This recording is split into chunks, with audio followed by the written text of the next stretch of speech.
I was involved in a car accident. I was just driving and had stopped at a red light when suddenly I felt a violent impact on my back. This rear-end collision started with a discomfort in my neck, and then my right arm began to feel numb. Eventually, it spread to the right side of my body, and after a while, I couldn't move my right hand. My daughter-in-law said, "You've worked so hard all this time, so please take it easy for a while." I ended up relying on her words. One night, I heard a faint voice talking in the living room. I couldn't hear what my husband, Morris, was saying because his voice was too low. I didn't want to be seen as eavesdropping, so I quietly left the area. The next day, I woke up later than usual.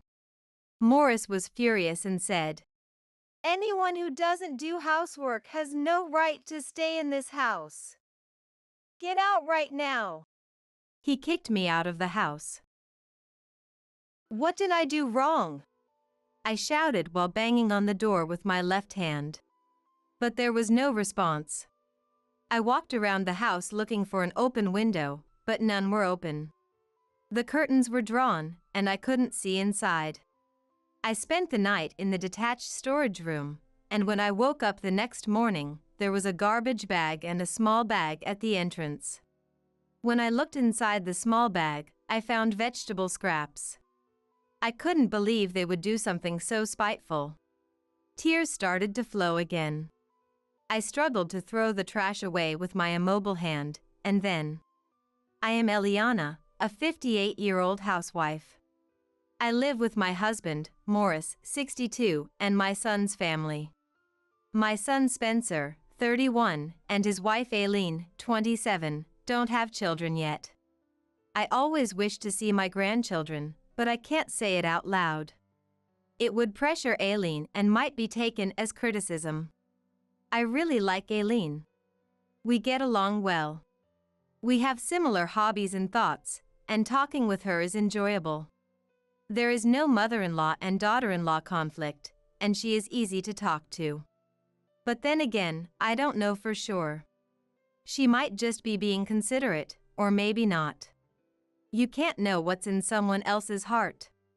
There's no point in doubting her feelings. As long as we enjoy our conversations, that's enough for me. If the house is peaceful and comfortable, that's all that matters. But my small wish was taken away in an instant. I was just driving and had stopped at a red light. Suddenly, I felt a violent impact on my back. The car behind me had crashed into me. No matter how careful I was, I couldn't avoid it. My head was thrown forward by the impact, and then it slammed into the headrest with the rebound. My neck couldn't withstand the shock. There was intense pain from my neck to my head. The driver who rear-ended me was peering at me through the window. With a dazed mind, I unlocked the door. The door opened. "Oh my! Are you okay?" And the man who caused the accident asked. I couldn't even respond. Realizing the severity of the situation, the man hurriedly took out his smartphone with trembling hands and called the police. I was quickly taken to the hospital by ambulance. That was the beginning of my ordeal. After a while, I was discharged from the hospital, but it started with a discomfort in my neck and my right arm became numb. Then, it spread to my right side, and after a while, I couldn't exert any strength in my right hand. I visited the hospital again and underwent tests. The MRI test was terrifying for me, who is not good with confined spaces. The sound that seemed to echo from the depths of hell added to that fear. There was no abnormality in the cervical spine, and the cause was unknown. I tried visiting other hospitals and chiropractors, but the situation did not improve. Gradually, I was becoming unable to carry heavy objects. I'm causing trouble for Aileen. It's nothing, Eliana. You've worked hard all this time, so please take it easy for a while. I couldn't help but rely on her words and started to entrust the housework to her. I didn't notice that my husband was looking at me with a stern face. Aileen drove me to the chiropractor. Then, it started to affect the housework as well. My pickup and drop-off took away her time for housework. Cleaning was not thorough, and dust began to accumulate in the corners. You just want to get a massage under the guise of treatment. It's just a temporary comfort. He must have been dissatisfied with the house that was not cleaned thoroughly. It was almost like her was doing the housework alone. Preparing meals for 4 people while taking care of me was not an easy task. Even if I wanted to help, I couldn't move my body freely. In the end, I became a burden. Thinking that way made me hesitate to interfere. Before I knew it, not doing housework became the norm. Without working or exercising and just eating, I gained weight. I must have gained about 22 pounds. I was afraid to step on the scale. One night, I got up to go to the bathroom and heard a whispering voice from the living room. Aileen is also going through a tough time, but please take care of her. I heard Morris' voice a little, but it was too quiet to understand. I didn't want to be caught eavesdropping, so I quietly left the scene. I was a bit curious about what Morris asked Aileen. But I fell asleep as it was. When I woke up in the morning, there was Morris' angry face. How long do you plan to sleep? Are you going to leave everything to Aileen? That's not my intention. You know I can't do things even if I want to. I couldn't help but raise my voice. I don't even want to see your face. Then Spencer appeared and the two of them blamed me. Aileen is in trouble too. If you can't do housework, you don't deserve to be part of the family. Get out of the house! I was driven into the detached building used by my parents-in-law. Since they passed away, it has been used as a storage shed. The bathroom and bath had been removed, and it had been remodeled into a storage room. There were only a few living supplies prepared. Moreover, my key was taken away. There was no way to enter the house anymore. Are you saying I did something wrong? I shouted while banging on the door with my moving left hand. But there was no response. I circled the house to see if any windows were open.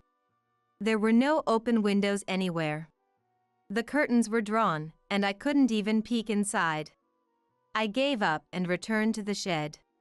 The first problem I faced was the bathroom. I had no choice but to walk to the public restrooms at a park several hundred meters away. Reluctantly, I walked to the park. When I got back home, I cried myself to sleep. When I woke up, it was already morning. While I was wondering what to do, I heard a noise at the entrance. When I went outside, there was a trash bag. The stench was unbearable. How could they do this to me? Tears welled up in my eyes again. Next to it, there was a small bag. It had some food and a note attached to it. I looked inside and was stunned. There were vegetable peels and a small amount of bread. Enough of this mockery! I yelled and threw it away with the trash. The same thing was there the next day. I threw it away again. However, by the third day, I was very hungry. Reluctantly, I brought the small bag inside. There was a small frying pan, so I toasted the bread. It had been a while since I had bread. There was no side dish, but I chewed slowly since there was only a little. This is good. Maybe it was because I was hungry, but the more I chewed, the sweeter it tasted. I had never had such delicious food. I started craving something to go with it. I remembered my mother-in-law used to cut the peels thin and sauté them. I thought she was just being frugal. I never said it out loud, but I never imagined it would come in handy like this. There were some seasonings and the frying pan. I cooked with the vegetable peels. It was quite good. Despite my family's cruel treatment, I got used to living like that. My right hand was numb and heavy, but I figured out ways to use the knife efficiently. Every garbage collection morning, there was always a trash bag. I carried the garbage to the station. I had no choice because of the smell. If I dragged it, it would tear, so I lifted it, took a few steps, set it down, and stopped. I repeated this many times to get the trash out. Gradually, the distance I could carry it increased. During the day, I often sat on a bench in the park. Winter had ended, and the spring sunlight was warm. The cherry blossoms were beginning to fall. One day, a high school girl spoke to me. "Hey, what's wrong? I see you here every day." "I'm Penelope. Want to be friends?" I looked at the girl named Penelope suspiciously. She smiled. She reminded me a bit of Aileen. "Calling an old woman like me sister is a bit much." "That's not true. My grandpa says people in their 40s and 50s are still kids, so you're definitely a sister." I couldn't help but burst out laughing. Finally, a smile. "You looked like the world was ending." Penelope's brightness led me to share my story. "I see, that's what happened." Just listening earnestly made me happy. "It's terrible, isn't it?" Penelope laughed. "Listening to your story, I can't help but think your family loves you very much." I was stunned and looked at her face, wondering how she could say such a thing. "I can see why you'd feel that way. Detective Penelope will solve the mystery of your family's actions." I couldn't help but stare at Penelope's face. "Your family's actions were all to help you." I couldn't understand what Penelope was trying to say. "First of all, aren't you the youngest in your family? Am I wrong?" I nodded, wondering how she knew. "But you started relying on your family and stopped doing anything for yourself, didn't you?" I nodded at Penelope's confident words. "That's why your family had to force you out of the house." I was drawn into Penelope's explanation. "You gained a lot of weight after you got sick, didn't you? Obesity is the root of many diseases. To lose weight, you need a proper diet and exercise." Are you saying those vegetable scraps I thought were leftovers? Vegetables have the most nutrients between the skin and the flesh. What you thought were peels didn't have much flesh left on them. When I saw the thickly peeled skins, I always thought it was a wasteful way to peel vegetables. But maybe it was intentional." "And the bathroom?" "That was to make you exercise. Since you don't have one at home, you had to walk to the park."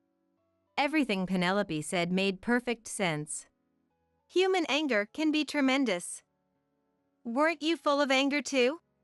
Indeed, I was filled with anger. "So, how is your numbness now?" Now that she mentioned it, the numbness had significantly subsided. I was also able to carry the trash to the garbage station without resting. My once bloated body was gradually returning to its original shape. I stared at Penelope's face. "Detectives don't just look at the surface of things, but at their essence. That's how they solve mysteries. How do you like my deduction?" I believed what Penelope said was true. Tears welled up in my eyes. "But this was a big gamble. There's a chance you could have resented them and become self-destructive, and there's no guarantee your health would improve." I thought that was true too. "And there's a big point missing in this plan." I thought it was the thing I was most troubled by. "What were they planning to do about the shower? And you didn't have any clothes to change into, did you?" It seems they didn't think that far ahead. "Do I smell?" "To tell you the truth, you smell a little." My face turned bright red. "But it's okay. You can come to my house and take a shower. No one is home during the day, so it's fine." I couldn't resist the allure of a shower. I went to the house of a girl I didn't know to borrow her shower. The warm water enveloped my body for the first time in a long while. Until now, I had only wiped my body with a towel moistened with water. She also washed the clothes I had been wearing. While they were drying in the dryer, we chatted about random things and I laughed. I think it was the first time I had laughed in a long while. You have a nice smile. Laughter boosts your immune system. I thanked God for bringing me to this girl. God doesn't give us trials we can't overcome. I remembered those words. Since meeting Penelope, a strong will to get better had sprouted within me. A few months passed, and although my body wasn't completely healed, I had recovered enough to live my daily life without much difficulty. I met her almost every day in the park and we talked about various things. Talking to young people is fun. They are full of dreams and hope. Penelope still aimed to become a mystery novelist. I hoped she could make her debut as a writer. One day, Penelope handed me an invitation. She said she was having a home party. She invited me. I felt excited for the first time in a long while. Even though I was borrowing Penelope's shower during the day, I hesitated in front of her house. I felt like this wasn't a place I should be. Penelope took my hesitant hand and guided me inside the house. I stood in front of the living room door, trying to steady my breathing. The thought of entering a room full of strangers weighed heavily on me. When Penelope nudged me into the living room, the sound of party poppers echoed. I was surprised to see the faces of the people gathered there. Morris and the Spencer couple were waiting for me with big smiles. I couldn't understand what was happening. Tears of joy streamed down my face at the sight of my family. You did well. It must have been tough. I'm sorry for everything. Tears were also streaming down Morris's face. Mom, I'm sorry. It was tough for me too. Eliana, please forgive us. It's okay. It's all thanks to everyone. I made a big gesture with my right hand. But why is everyone gathered at Penelope's house? Actually, she is my friend. I asked her to look after you. I can't thank her enough. I realized that the atmosphere Penelope had was similar to Eileen's. I didn't mean to deceive you. But watching you get better and better made me so happy. What do you mean, sister? It doesn't concern you, does it? Right, sister? Everyone let out a gentle laugh. I was finally allowed to go home. I think I've grown stronger over the past few months. There's nothing like being in your own home. Getting kicked out made me realize how wonderful ordinary life is. How about we go on a trip for the next holiday? How about the beach? That sounds great. It will be your recovery celebration. Anywhere you want. Can we invite Penelope too? Of course. I tried to hand a cup of coffee to Morris. Morris reached out to take it, but his hand missed the cup. Morris fell forward. Then he started snoring loudly. Oh no, a stroke. Every second counts. I called an ambulance. The ambulance arrived quickly, but the short wait felt like an eternity. Thanks to the quick response, his life was saved. However, he was left with paralysis on his left side. Now, Morris is lying in a hospital bed. Being half paralyzed, is this your way of apologizing to me? Don't be sarcastic. I guess I'll be kicked out of the house now. The two of us shared a small laugh. I won't kick you out. But you will undergo strict rehabilitation. Go easy on me. But isn't it good? What's good about it? We've been given a goal to overcome the paralyzed body. It's better to have a purpose than just living lazily. Then I recited the words we vowed in front of the pastor at our wedding.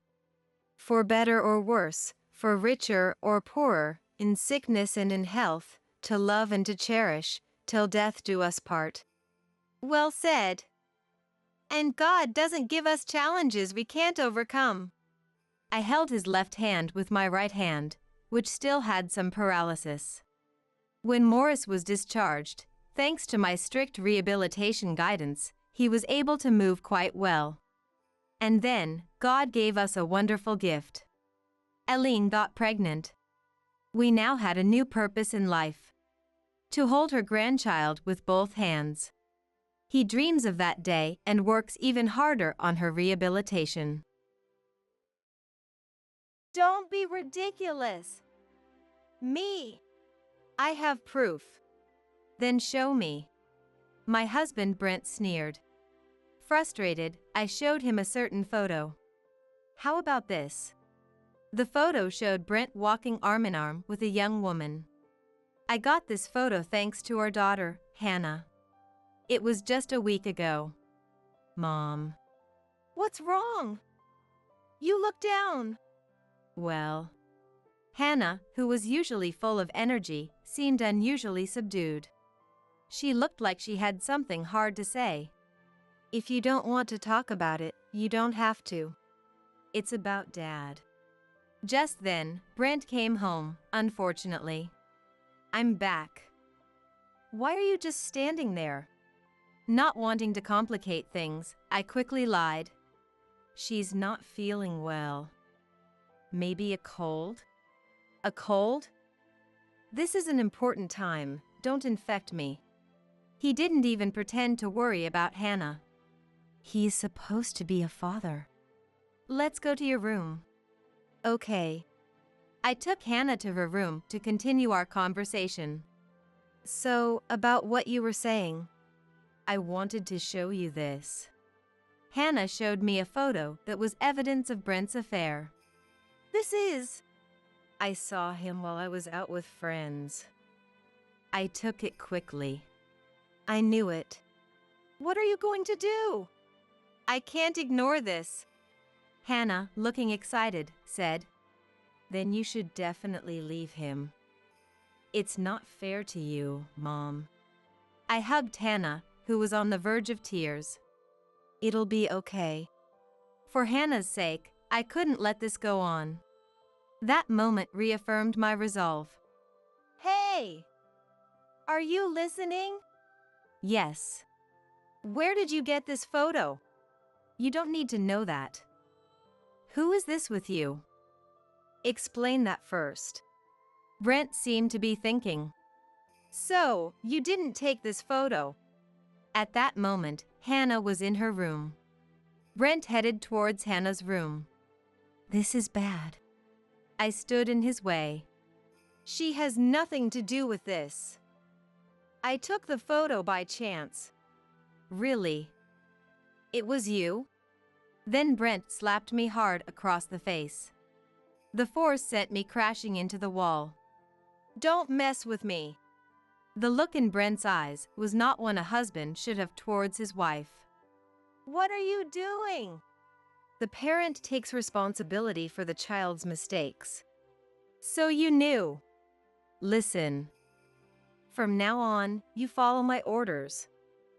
If you defy me, if I defy you, what do you think will happen? Is he planning to harm Hannah too? I won't let that happen.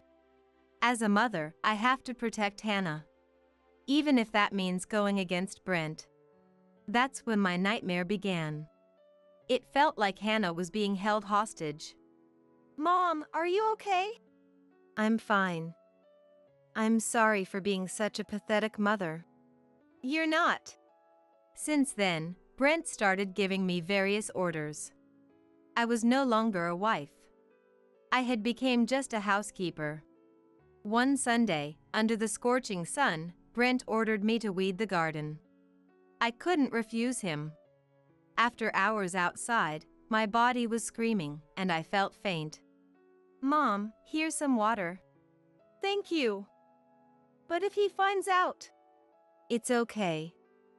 He's drinking right now. I was just taking a sip from the water bottle Hannah handed me. Suddenly, my grip weakened and I dropped the plastic bottle. Mom! This might be bad. My whole body went limp and I collapsed to the ground. Hannah seemed to be saying something, but I couldn't quite make it out. Wait here. I'll go get Dad right away. Soon, she came back with Brent. Hurry! Mom's going to die if we don't get her to the hospital now. But Brent's reaction was unbelievable. You expect me to take her? Of course! Sorry, I can't do that. Brent opened a can of beer and started drinking. I can't drive after drinking, you know. I completely lost consciousness. The next time I woke up, I was lying in a hospital bed. Mom. Where am I? You're in the hospital. I called an ambulance after that. I should have done that from the start. Thank you. I can't stand it anymore. That man is not my dad. I realized it was partly my fault Hannah had to say such things. Well, let's get back at him together, shall we? Yes. When I said get back, I didn't mean something cute or harmless. If we're going to do this, we'll do it thoroughly. Somehow, I managed to get discharged from the hospital that day, and we began our plan. Hey, where's Mom? What are you talking about? She's been right there since yesterday. Huh? Look, that's Mom rotting over there. At the place Hannah pointed, there was a human-shaped something. No way! It's all your fault, Dad. I watched the scene unfold from the edge of the yard.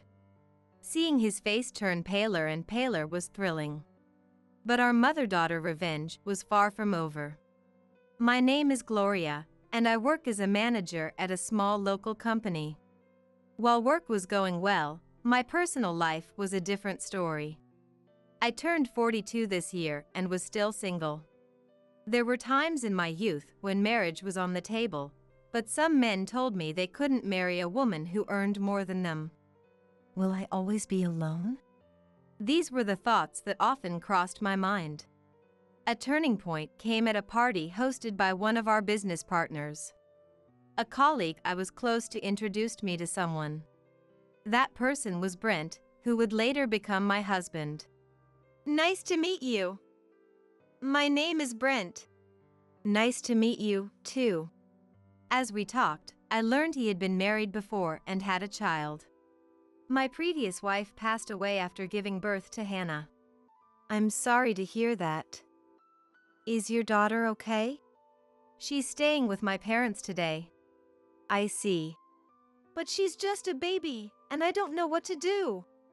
I wished I could give some advice, but I had never been married or had children, so I couldn't offer much.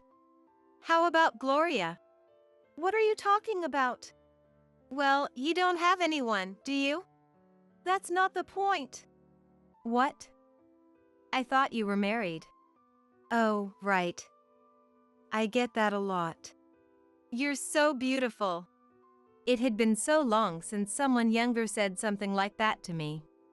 Surprised, I found myself drawn to him. We started going out to eat with a few friends, but one day, Brent showed up with a little girl. Is she? Yes. This is my daughter, Hannah. She was a bit shy, but an adorable little girl. How old is Hannah? She's 4. I see. I became completely captivated by this little girl. Then Brent invited me to meet just the 3 of us next time. I am really happy, but Hannah. About that, Hannah actually said she wants to meet you. Really? Yeah, she seems to really like you, Gloria. I was thrilled to see that little angel again. But I also had doubts. Was it okay for someone as old as me? Are you really sure? Of course. So, how about we go out together next time? Sure. We started going out together more often, and about 6 months after we first met, Brent asked me something surprising. I want you to marry me. What? But I'm over 40. Even so, I think you're perfect, Gloria. And Brent gently stroked the head of Hannah, who had fallen asleep from playing. Hannah wants it too, and she needs a mother. A mother. That way I can be more free. He muttered in a small voice. What? Oh, it's nothing. Brent's words stuck with me a little. Was I okay with this? My mind was full of thoughts about Hannah, and I hadn't been paying enough attention to Brent. Various emotions swirled in my head. You don't have to answer right away. But please think about it and give me your answer. No matter what you decide, I'll accept it. With those words, I couldn't give a vague answer. I took some time to think about it. Thinking about marriage all the time, I could hardly focus on my work. Before I knew it, 2 weeks had passed. I didn't want to make him wait any longer, so I decided to give him my answer. About what you asked me the other day. Yes? If you're okay with someone like me. You mean? I will marry you. Really? That's great. Hannah will be so happy. She hasn't been herself lately. Looking forward to it. At 42, I experienced my first marriage and moved into a new house. Thus, a new life began. We didn't have a wedding ceremony. Honestly, I wasn't that interested in it. By the way, what did your parents say about this marriage? I haven't told them. Is that okay? It's fine. I've been estranged from them since my wife passed away, so there's no point in getting close now. Brent had a slight, awkward smile. Actually, I don't have parents either. You don't? They died when I was in high school. I see. Since then, I had lived with my grandparents, who also passed away a few years ago. My paternal uncle is still alive, but we haven't been very close, so I thought it might be good not to have any mother-in-law and daughter-in-law conflicts. At first, our marriage was full of hope, but things started to feel uneasy when Hannah began elementary school. Brent started leaving most of Hannah's care to me. And it didn't stop there. Why didn't you discuss it with me? I didn't think it was necessary. Not necessary? We are married. Of course, we should discuss things. You don't have to be so angry.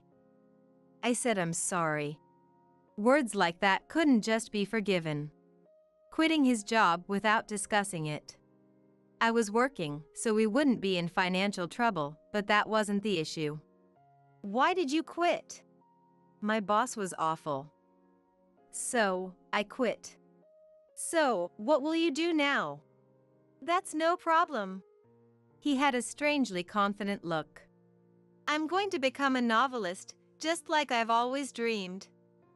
Cool, right? I was too shocked to say anything. Brent was already 35. At that age, that's just... I knew he loved novels. I also remember him saying he wished he could write his own someday. But this isn't the way to do it. Don't worry. I've secretly been writing something. And does that bring in any income? Income? Well, eventually. Eventually? It'll be fine. Where does that confidence come from? Of course, I was against that decision, but it didn't matter once he quit his job without consulting me. And what worried me the most was Hannah. I thought this might negatively affect her.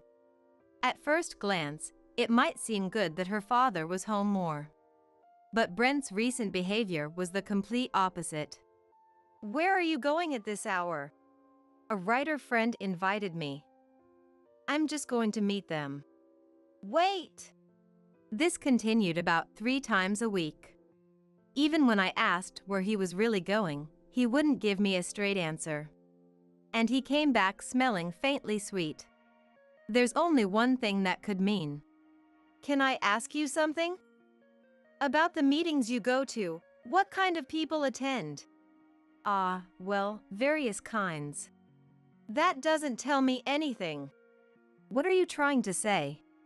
You always come back smelling sweet. Are there women there? The moment I said that, Brent's expression changed. Don't talk nonsense. His actions clearly avoided the topic. In the end, he locked himself in the so-called study, which was more like a storage room. After that, things slowly started going downhill. Sorry, but can you lend me some money? I need to go out. Again? Can't you use your own money for that? Brent suddenly went silent. Could it be? You haven't used up our savings, have you? So what if I did? He snapped at me. And it's been a while now, but how's the novel coming along? Just lend me $100 for now. He reached out his hand. I'll lend it to you if you tell me about the novel. Well, it'll be done by next month. Next month, huh? All right. Keep your promise. Just give me the money. I handed him $100. If Brent had been more serious, I wouldn't have had such worries. In the end, Brent didn't finish the novel the next month and just kept going out drinking. I stopped expecting anything from Brent, and Hannah started avoiding him too. We couldn't really call ourselves a family anymore. When Hannah was in 7th grade, Dad's definitely cheating. Where did you get that idea? I saw him on my way back from school. When I asked for more details, she said she saw him at the downtown area near the station. Tell me more. She saw someone who looked like her dad arm in arm with a young woman entering a hotel. What should we do, Mom? Don't worry about it, honey. Okay. I confronted Brent that same day. He denied it with all his might, but his desperate demeanor made it seem insincere. This is a waste of time. It's just a misunderstanding. Then where were you at that time? In a meeting. With whom? Brent reached his limit and started destroying things around him. What are you doing? Stop it. Shut up. At that point, we couldn't even have a conversation. I was desperately trying to calm Brent down. After that, whenever something didn't go his way, he started taking it out on us. He must have thought it was an effective method, as this behavior continued repeatedly. I might have to consider divorce at this rate. It was at that moment that I was thinking about such things. Brent, who had no idea I was seriously considering divorce, asked me for more money. Can you lend me $500 this time? What for? There's a workshop for writers. It seems to be an overnight event. I couldn't help but sigh. I've lent you money countless times before.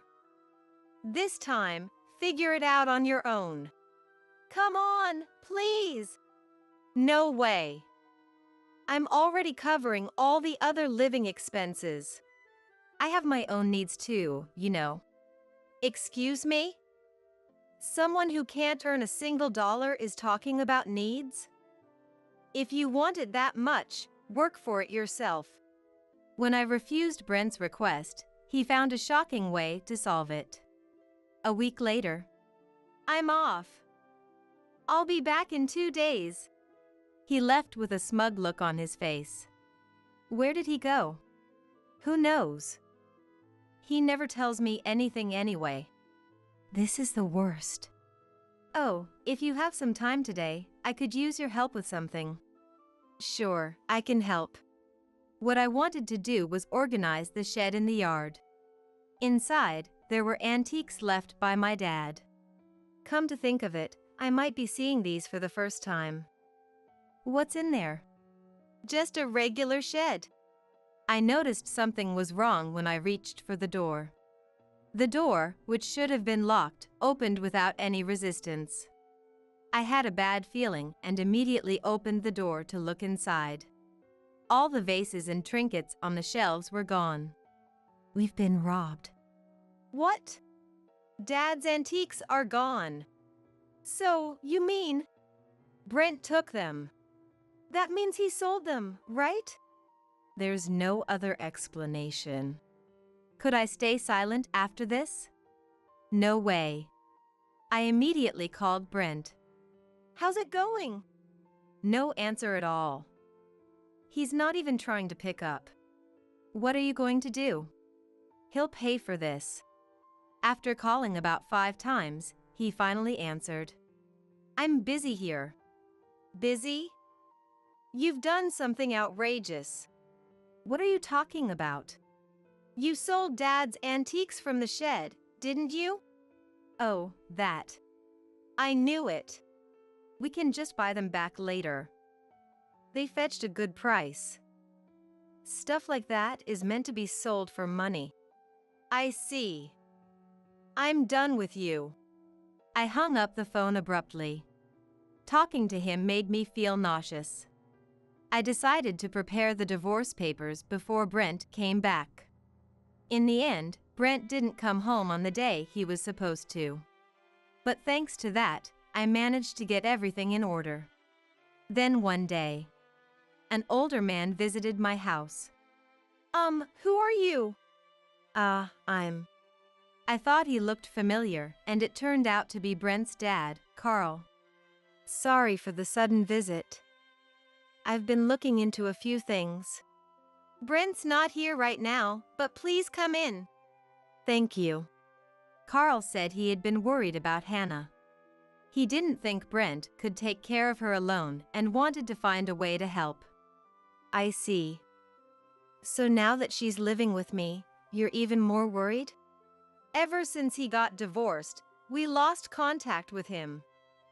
I had no idea he was here. Wait a minute. I was told he lost his previous wife. So, it was a divorce? After the divorce, it's understandable why Carl would be so determined. I'm also curious about why Brent had no contact with Carl and the others until now. But why didn't Brent contact them? I heard before that he didn't get along well with his parents. My guess is that he was looking for a convenient woman. A convenient woman? The reason for his divorce. Yes, it was his affair. He paid a lot in alimony during the divorce. His ex-wife didn't want to take Hannah. I got the gist of it. Since he had to take Hannah, he needed someone to raise her in his place. That was the reason for the uneasiness I felt before we got married. If anything happens from now on, you can contact me. And I can trust Gloria with Hannah. Yes, I will. I exchanged contact information with Carl and felt I had a strong ally. Brent returned a week later, and things started to move quickly. Don't say ridiculous things. Me. I have evidence. Then show me. Brent was sneering. Annoyed, I showed him a photo. How about this? In the photo, Brent was walking arm in arm with a young woman. Hannah had given me the photo. It was just a week ago. The day Carl came to our house. Mom. What's wrong? You don't seem your usual cheerful self. Well, Hannah, usually full of energy, was unusually quiet. She also looked like she had something hard to say. If you don't want to talk about it, you don't have to. It's about Dad. Then, Brent came home at a bad time. I'm home. What are you two standing around for? I lied to avoid trouble. She doesn't feel well. Maybe it's a cold. A cold? Don't pass it on to me. It's an important time for me. He was only concerned about himself and showed no care for Hannah. And he is supposed to be a father. Let's go to your room. Yeah. I took Hannah to her room to continue our talk. About what you were saying earlier. I wanted you to see this. What Hannah showed me was a photo of Brent's affair. This is... I saw him while I was out with friends and quickly took a picture. I knew it. What are you going to do? I can't let this go. Then Hannah, looking upset, said, Then you should definitely leave him. It's not fair to you, Mom. I hugged Hannah, who looked like she was about to cry. It's going to be okay. I knew I couldn't let things continue like this for Hannah's sake. That was the moment I made up my mind. Hey! Are you listening? Yes. Where did you get this photo? That's none of your business. Who is this woman? Explain that first. Brent seemed to be thinking. So, you didn't take this picture? At that moment, Hannah was in her room. Brent tried to head towards Hannah's room. This is bad. I stood in front of Brent. She has nothing to do with this. I took the photo by chance. Is that so?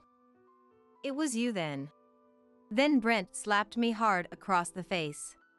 It was a clean hit, and I crashed into the wall with the force. Don't mess around with me. The way Brent looked at me was not how a husband should look at his wife.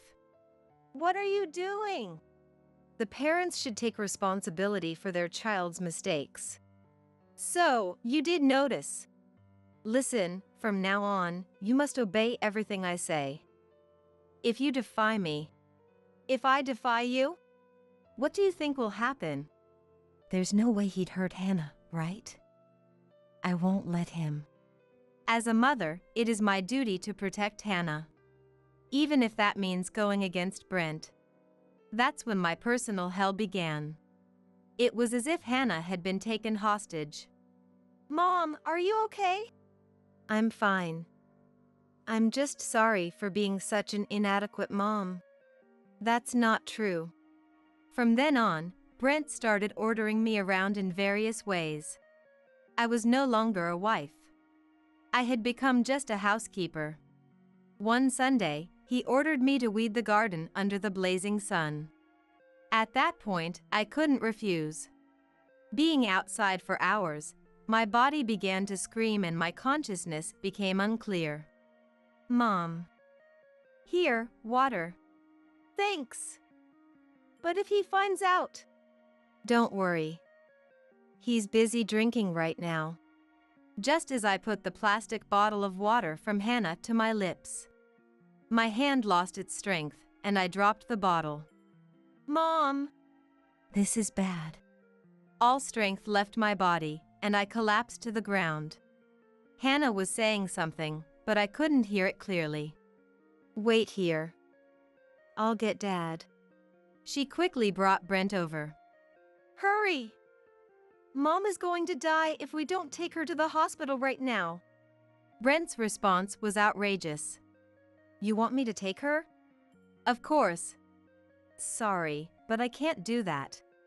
Brent opened the can of beer he was holding and began to drink. I'd be driving under the influence. I completely lost consciousness. The next time I woke up, I was in a hospital bed. Mom! Where am I? You're in the hospital. I called an ambulance. I should have done that from the beginning. Thank you. I can't take it anymore. He's not my dad at all. It's my fault that Hannah had to say this. Then let's get back at him together. Yeah. But our revenge wouldn't be so cute. We were going to do it thoroughly. I was discharged from the hospital that same day. We immediately put a plan into action. The next morning. Hey, where's Gloria? What do you mean? She's been outside since yesterday. Huh? Look. That's Mom over there, rotting. Where Hannah pointed, there was a human-shaped something. No way. It's all Dad's fault. I watched from the edge of the yard. Seeing Brent's face turn pale was satisfying. The thing that was supposed to be me was covered in an abnormal amount of insects. Yesterday, after confirming Brent had passed out drunk, we set up the yard. I took off my clothes and laid them out in the garden.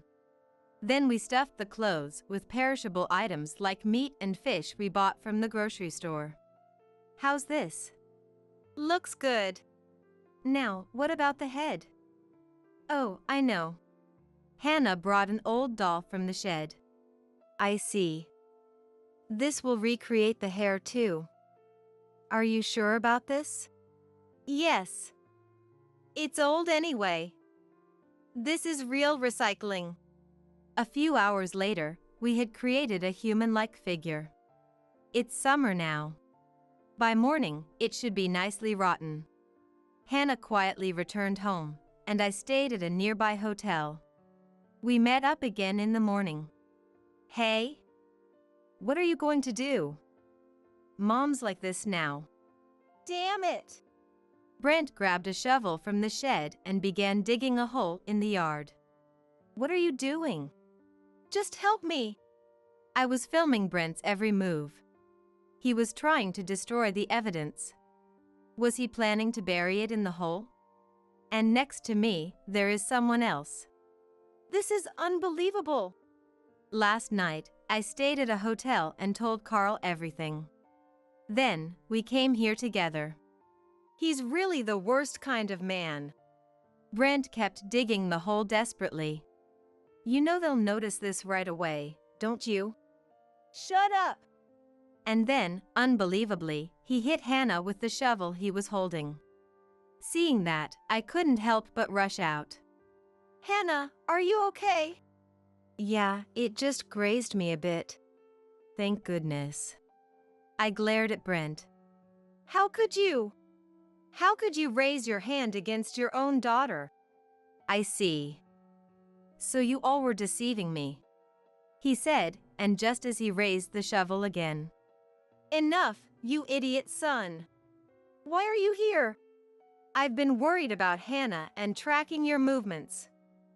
And yesterday, I heard you abandoned Gloria. No, that's not. It's too late for regrets now. I recorded everything you just did. There's no escaping now. Recorded? Yes, and the fact that you attacked Hannah. It could be considered attempted murder. Hearing that, he panicked and tried to seek help from Carl. Dad, it's normal to solve your own problems. I won't be on your side regarding this matter. No way. For now, I'll call the police. Please wait. If you have anything to say it at the police station. I immediately called 911 and reported to the police. After explaining the situation to the police, Brent was taken away. For now, let's take care of your injuries. Yeah. Can I ask you something? What? Is that man really my grandpa? Yes, but... Oh. When Carl came to visit, Hannah wasn't there. She didn't remember him because she had met him as a newborn. Sorry.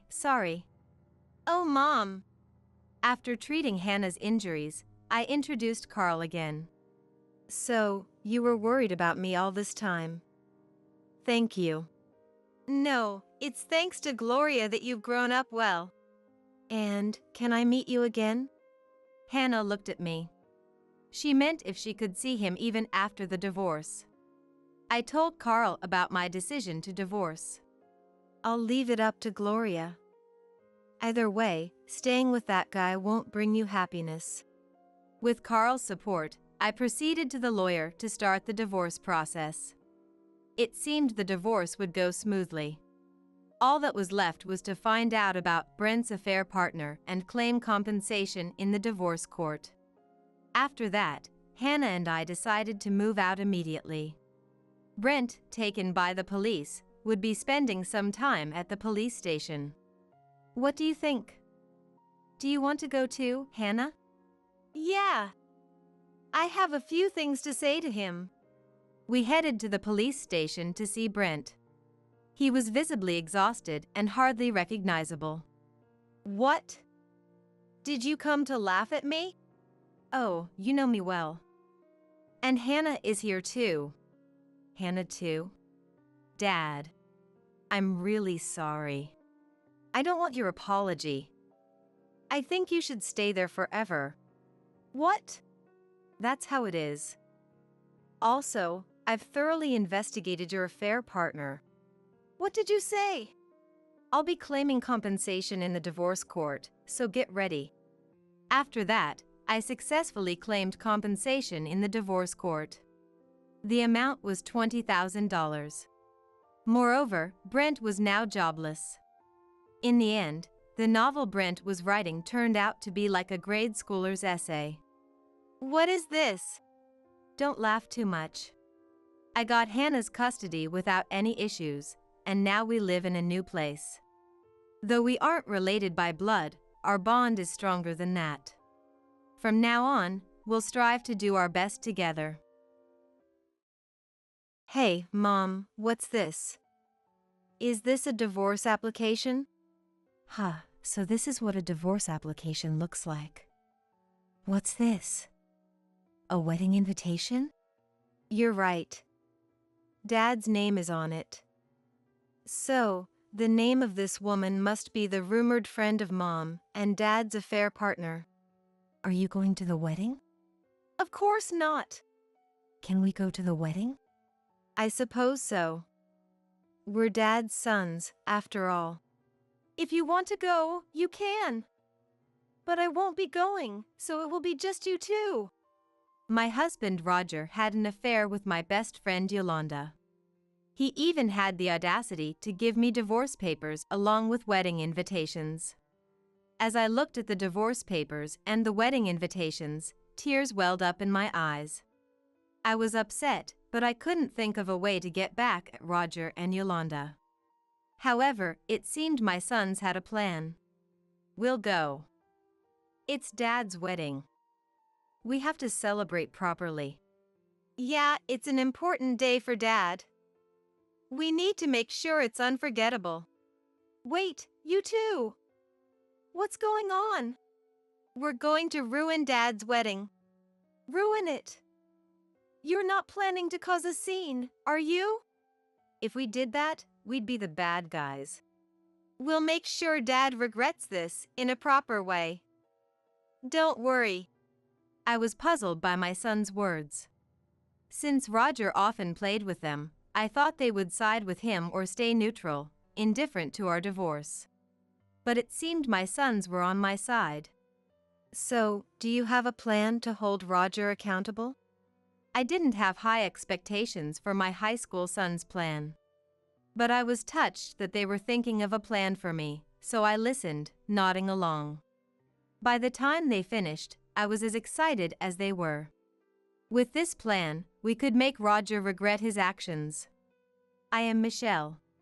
At 45, I juggle a part-time job and raising my kids. I used to work full-time, but I quit when my younger son Martin was born, switching to part-time. Now, my older son Leon is a high school senior, and Martin is a freshman, so I'm almost done with the hard part of parenting. I met my husband Roger at work, with a push from my best friend Yolanda. When I became a college student, I moved out and started living alone. But when I graduated, I wanted to work at a local company, so I moved back home. I secured a job, and during the orientation, I saw Yolanda among the new hires. Yolanda? What are you doing here? Of course, I got a job offer. What a coincidence that we're at the same company. In our surprise reunion, I forgot about the others around us and grabbed Yolanda's hand. Like me, Yolanda wanted to work locally and had come back. Our hometown isn't very urban, so there aren't many companies. Since our desired industries matched, we ended up applying to the same company. Yolanda had been with me from elementary to high school, so she knew everything about me. Michelle, you have a crush on that team leader, don't you? It's not like that. You're still a bad liar. But that team leader is hard to win over. Yeah. He's very active and outgoing, and many people like him. Plus, he's 10 years older than me. A plain girl like me doesn't stand a chance. Still as passive as ever. Why don't you just go for it? It might help you become less shy. Well, I'm not as outgoing as you, Yolanda. Sure, I'm aggressive when I like someone, but I wasn't always like that. I became that way through experience. Everything takes practice. Yolanda laughed, showing her teeth, and patted my shoulder. It was half encouragement and half amusement. But I knew I couldn't stay passive forever, so I decided to follow Yolanda's advice. The result was unexpected. Yolanda, it looks like I'm going out with him. What? No way! You and the team leader? Yolanda was shocked, but not as much as I was. I had expected to be rejected, thinking it would be a way to change myself. But I ended up dating the team leader. This team leader later became my husband, Roger. We dated for about 2 years before getting married. Leon and Martin were born, and when Martin was born, I quit my job and switched to part-time. Life with Roger and our 2 sons was blissful. But things started to change when the boys reached elementary school. Roger, always active, often took us on outings. Family outings were nice, but the destinations and activities were sometimes problematic for me. Leon, I can't keep up. Can you help? This is fun because you do it yourself. Exactly, keep trying. Michelle, you too.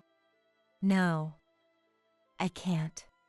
My sons were having a blast on their first fishing trip, cheering and making a lot of noise. But I couldn't get close because I was scared of bugs.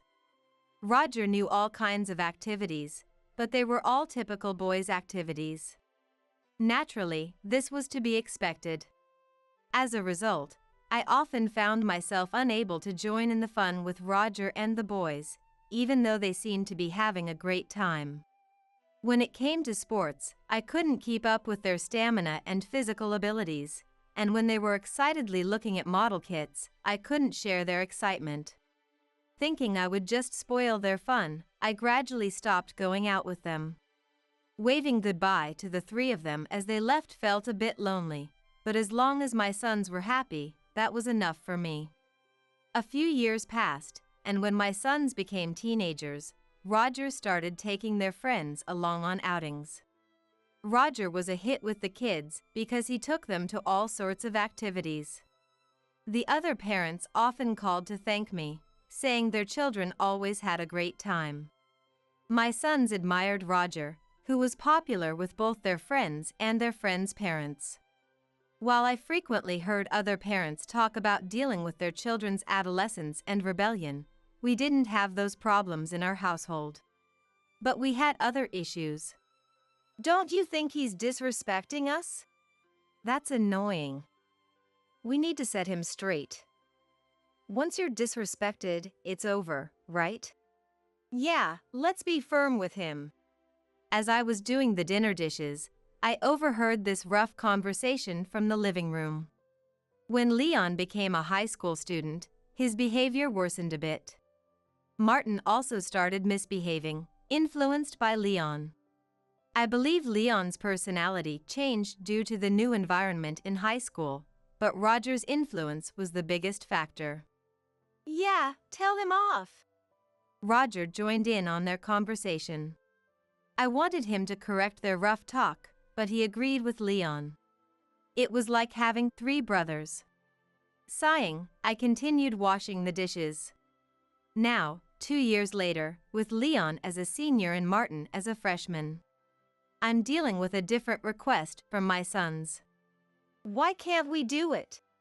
I'm telling you it's dangerous. It's not dangerous. Our friends have them too. I'm old enough to get one.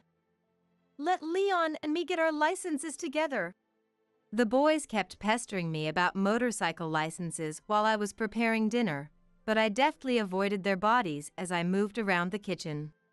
Leon had been asking for a motorcycle license since his 2nd year of high school. Worried that it would worsen his already bad behavior, I refused, citing safety concerns. But Leon didn't give up, and with Martin now eligible for a license too, they both tried to persuade me.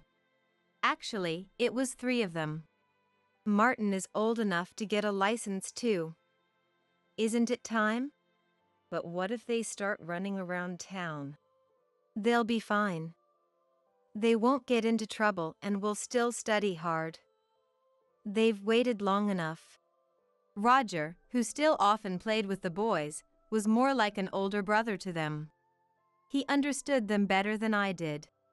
If Roger said it was okay, then it must be. Reluctantly, I nodded. My sons got their motorcycle licenses in no time. They must have really wanted motorcycles, as they had studied for the test thoroughly. Leon had saved up his part-time job money and quickly bought a motorcycle. Martin also started working part-time at a restaurant and soon bought a motorcycle, a bit later than Leon. Mine looks cooler. No way, mine has a better color.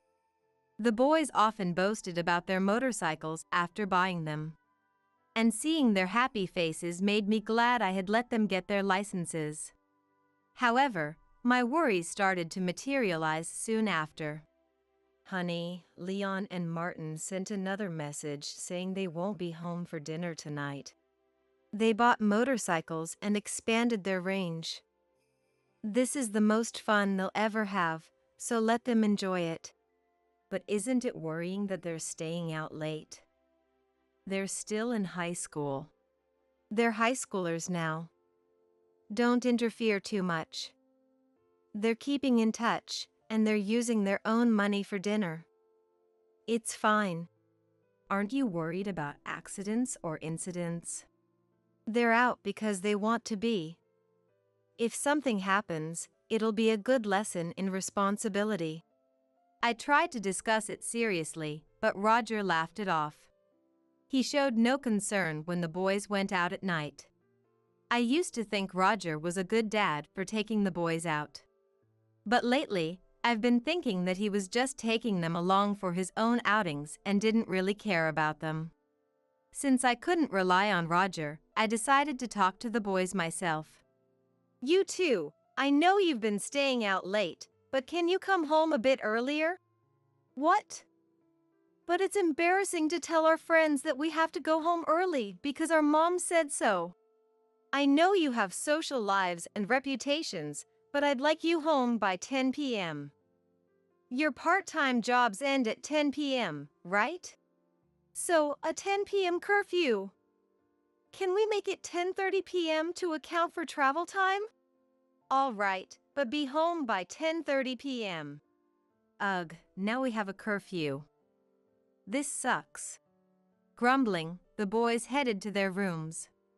My image in their eyes had probably hit rock bottom. Still, they promised to come home earlier than before, so for now, that would have to do.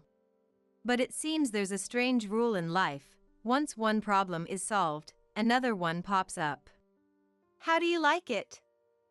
Pretty cool, right? Wow, the car is awesome. Yeah, that's what being an adult is all about. We're still small fry, content with our motorcycles. Watching Roger show off his new car to the boys made me feel dizzy, and I couldn't stay on my feet. Roger had bought the car without consulting me at all. I don't know much about cars, but Roger's smug expression told me it was a good one. Apparently, he got it cheap from a friend, but a car is still a car, and it's never really cheap. I wanted to tell him to return it, but all the paperwork was done, and it wasn't a small change issue, so returning it wouldn't be easy. I'll handle Roger's foolishness by cutting his allowance. I'm heading out. I won't need dinner. Are you going to be late again? I'm not a kid. You don't need to worry if I'm out late. Roger gave me a broad smile and left the house as if it were the most natural thing in the world. With the boys now using their motorcycles to go out on their own, Roger, having acquired a car, often went out alone. He came home late, spent money, and didn't listen to anything I said. The eldest of the three brothers seemed to be the most troublesome. Thinking this was too much, I decided to call Yolanda for advice. He's doing whatever he wants, and he's more troublesome than the kids. Why don't you change your perspective? I'm single, so I don't get it, but don't a lot of people find their husbands annoying when they're home? Just consider yourself lucky that your husband is out of the house.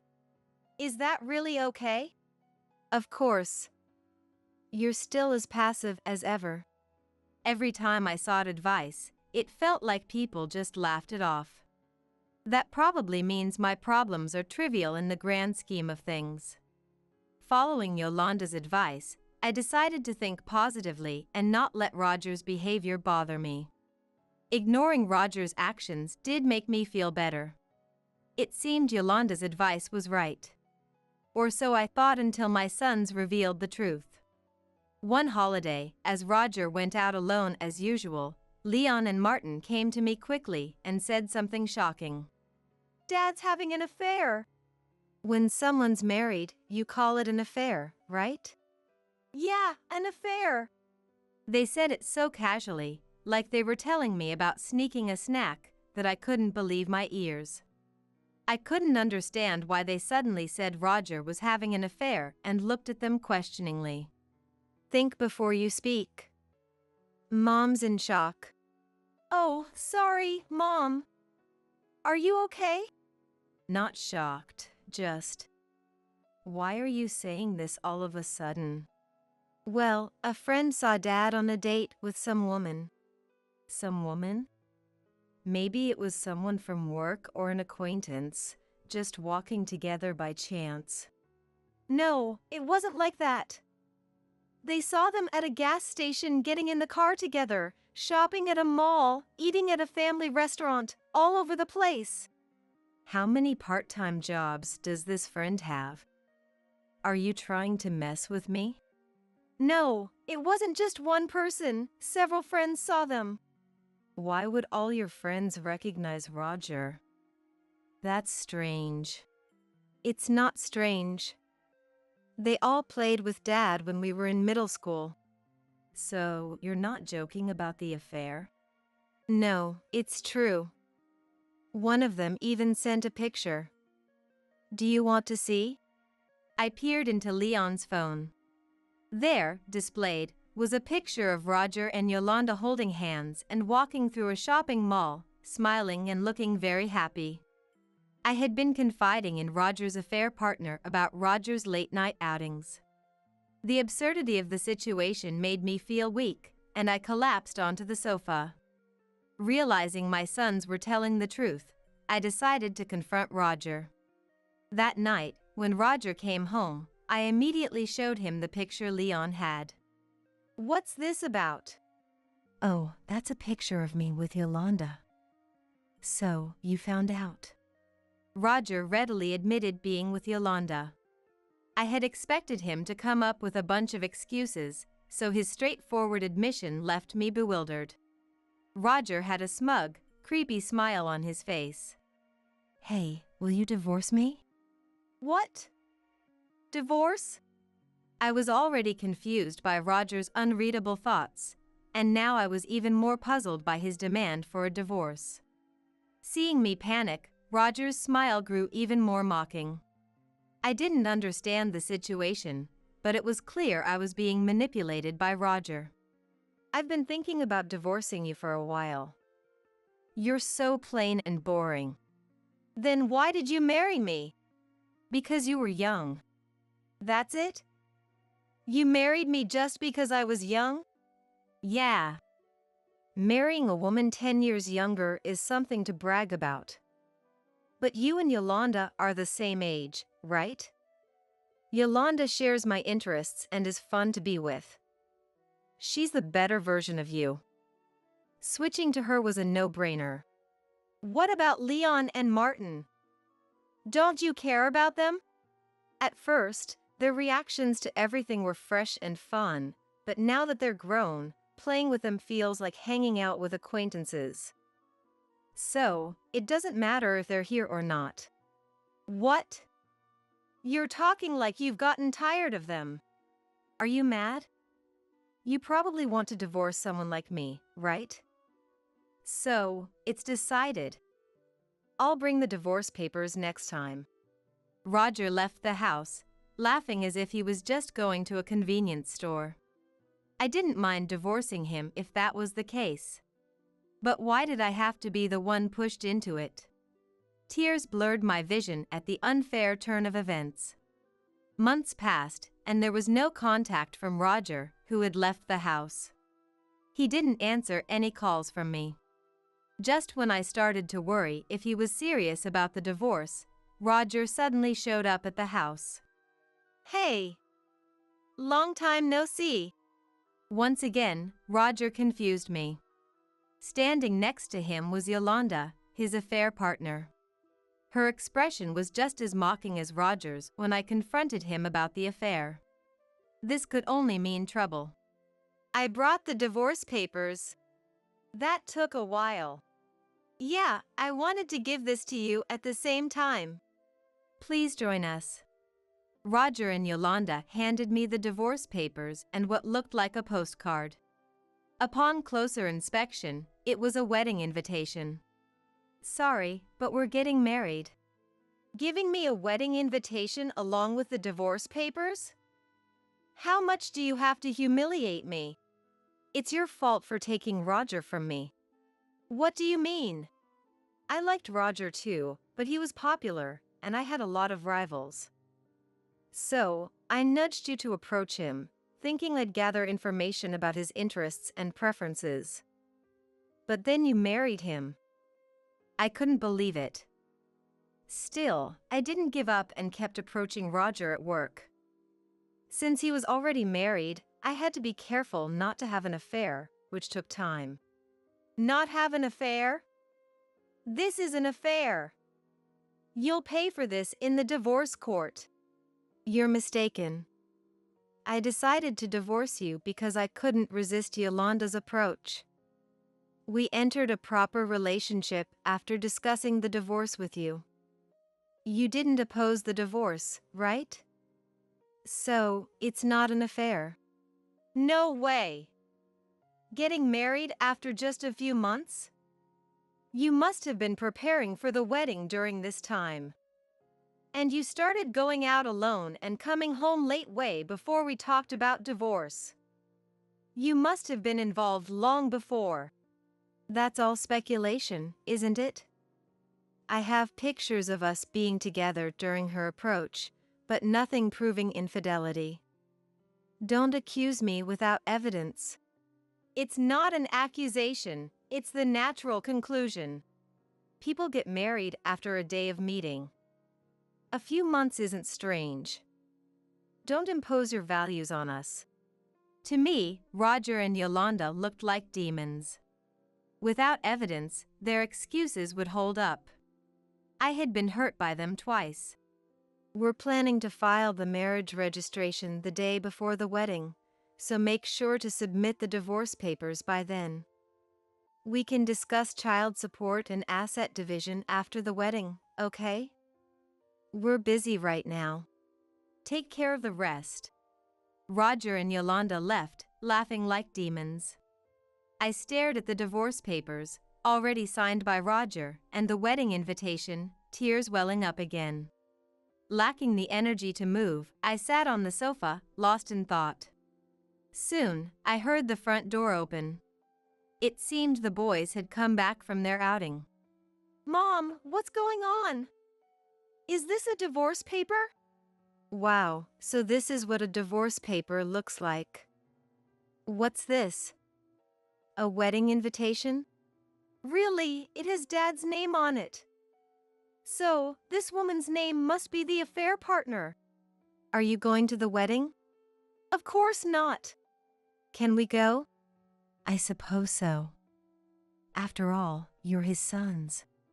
If you want to go, you can. But I won't, so you'll have to go by yourselves.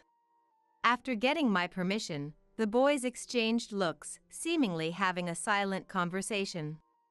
I couldn't tell what they were talking about, but Leon and Martin looked excited.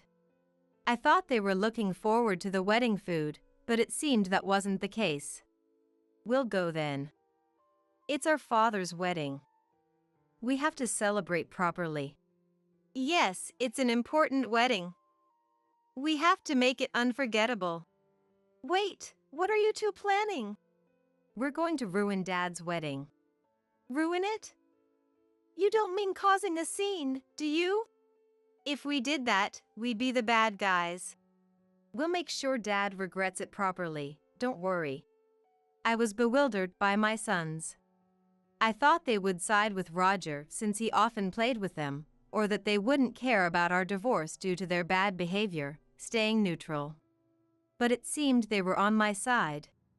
You too, Roger played with you a lot, didn't he? Yet you want to make him pay? Yes, he did, but that doesn't excuse bad behavior. Exactly. If you do something wrong, you need to take responsibility. That's right. This time, Dad and Yolanda are clearly in the wrong, so they need to face the consequences. I realized I had misunderstood my own children and felt embarrassed enough to blush. Thinking back, my sons would complain but listened when I scolded them. Even when they stayed out late, they always called, and they didn't get their motorcycle licenses against my wishes. Though their behavior was bad, they were principled. They could distinguish right from wrong and correct themselves if they realized their mistake.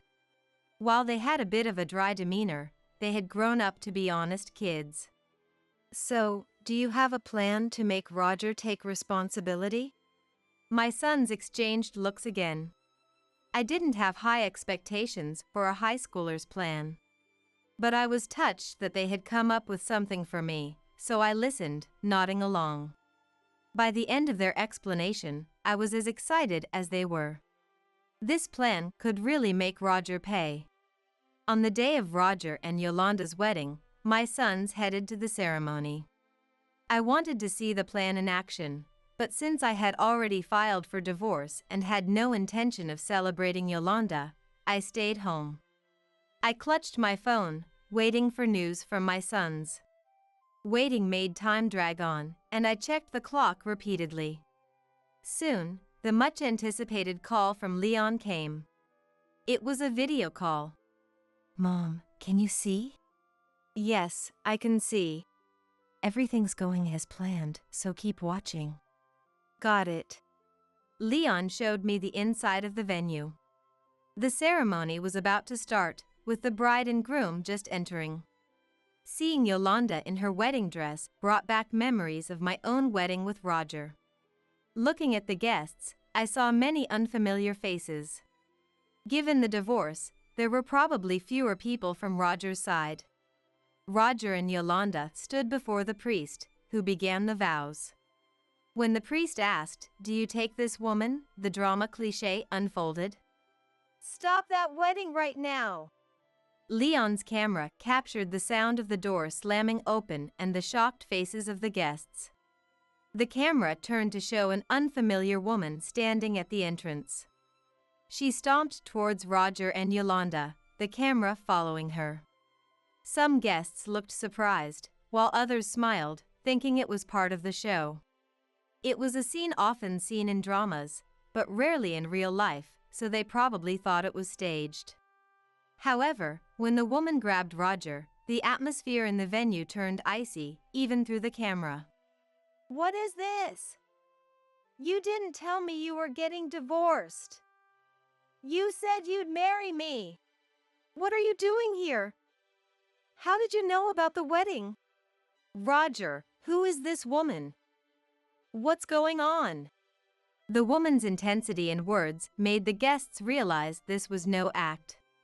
The venue became chaotic, and Roger's voice was lost in the commotion. Perfect timing. Yeah, she's really nailing it. Amidst the uproar, my sons burst out laughing. I couldn't help but laugh, too, seeing Roger and Yolanda's wedding turn from a peak of happiness to a scene of utter chaos. A friend had sent my sons photos of Roger's affair, including one with someone other than Yolanda. It seemed Roger had another mistress. The woman who stormed in was this second mistress. If Yolanda was affair partner number 1, this woman was number 2. It's a bit rude, but I guessed she had also been involved with Roger before our divorce. When I first learned of the affair, I thought one photo was enough, so I only had Leon send the one with Yolanda. When I showed Roger the photo, he said, "That's with Yolanda," so I realized he thought I only had photos with her. I could have mentioned the other photos then, but I decided it was better to keep more cards in hand for later. After confirming Yolanda was the main one, I informed Mistress Number 2 of the wedding date. Apparently, Roger had promised to marry her once he divorced me. He likely planned to keep the affair going even after remarrying Yolanda. Understandably, Mistress Number 2 was furious. Here comes the next one. Really? This is already hellish enough. Hearing my sons, the camera turned to the entrance again. Another woman, with a demonic expression, stood there. Here comes affair partner number 3. It turns out Roger wasn't just cheating with number 2, he had multiple affairs. Number 3 stomped towards Roger with purpose. It felt like a rerun. But since Roger was already being grabbed by number 2, number 3 went for Yolanda. Why are you marrying Roger? I was supposed to marry him. The appearance of number 3 silenced the previously murmuring venue. This made the shouts of the affair partners clearly audible. My sons seemed unable to contain their laughter, which leaked through the phone. I was already satisfied with Roger and Yolanda being embroiled in a bloody confrontation, but my sons were not. Wouldn't it be funniest if the others showed up now? I told them all the same time, so they should be here by now. Go look for them. Got it. I heard my son's conversation through the phone. It seemed Martin went to find the remaining affair partners. A few minutes later, 3 women entered the venue. Affair partners number 4, 5, and 6. They ran towards Roger and Yolanda as if competing. Their momentum seemed to threaten to punch Roger. Why are you having a wedding? You didn't tell me anything. So you really got divorced? These 3 also grabbed Roger and Yolanda. Roger and Yolanda were besieged by 5 affair partners, turning the venue into chaos. If Roger had severed ties with his 5 affair partners when he decided to marry Yolanda, this wouldn't have happened. Trying to maintain relationships with multiple women was his own doing. But how did my sons manage to gather all 5 affair partners? This proactive behavior must be inherited from Roger. What a brilliant idea they had.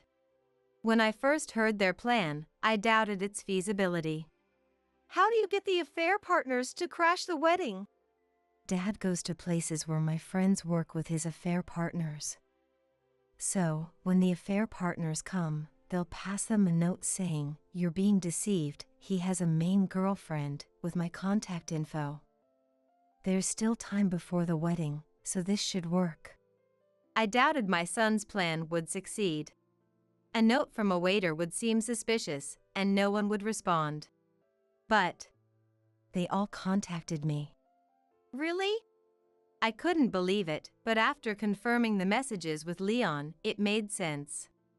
Roger wanted to marry someone as young as possible, making 10 years younger Yolanda his main partner.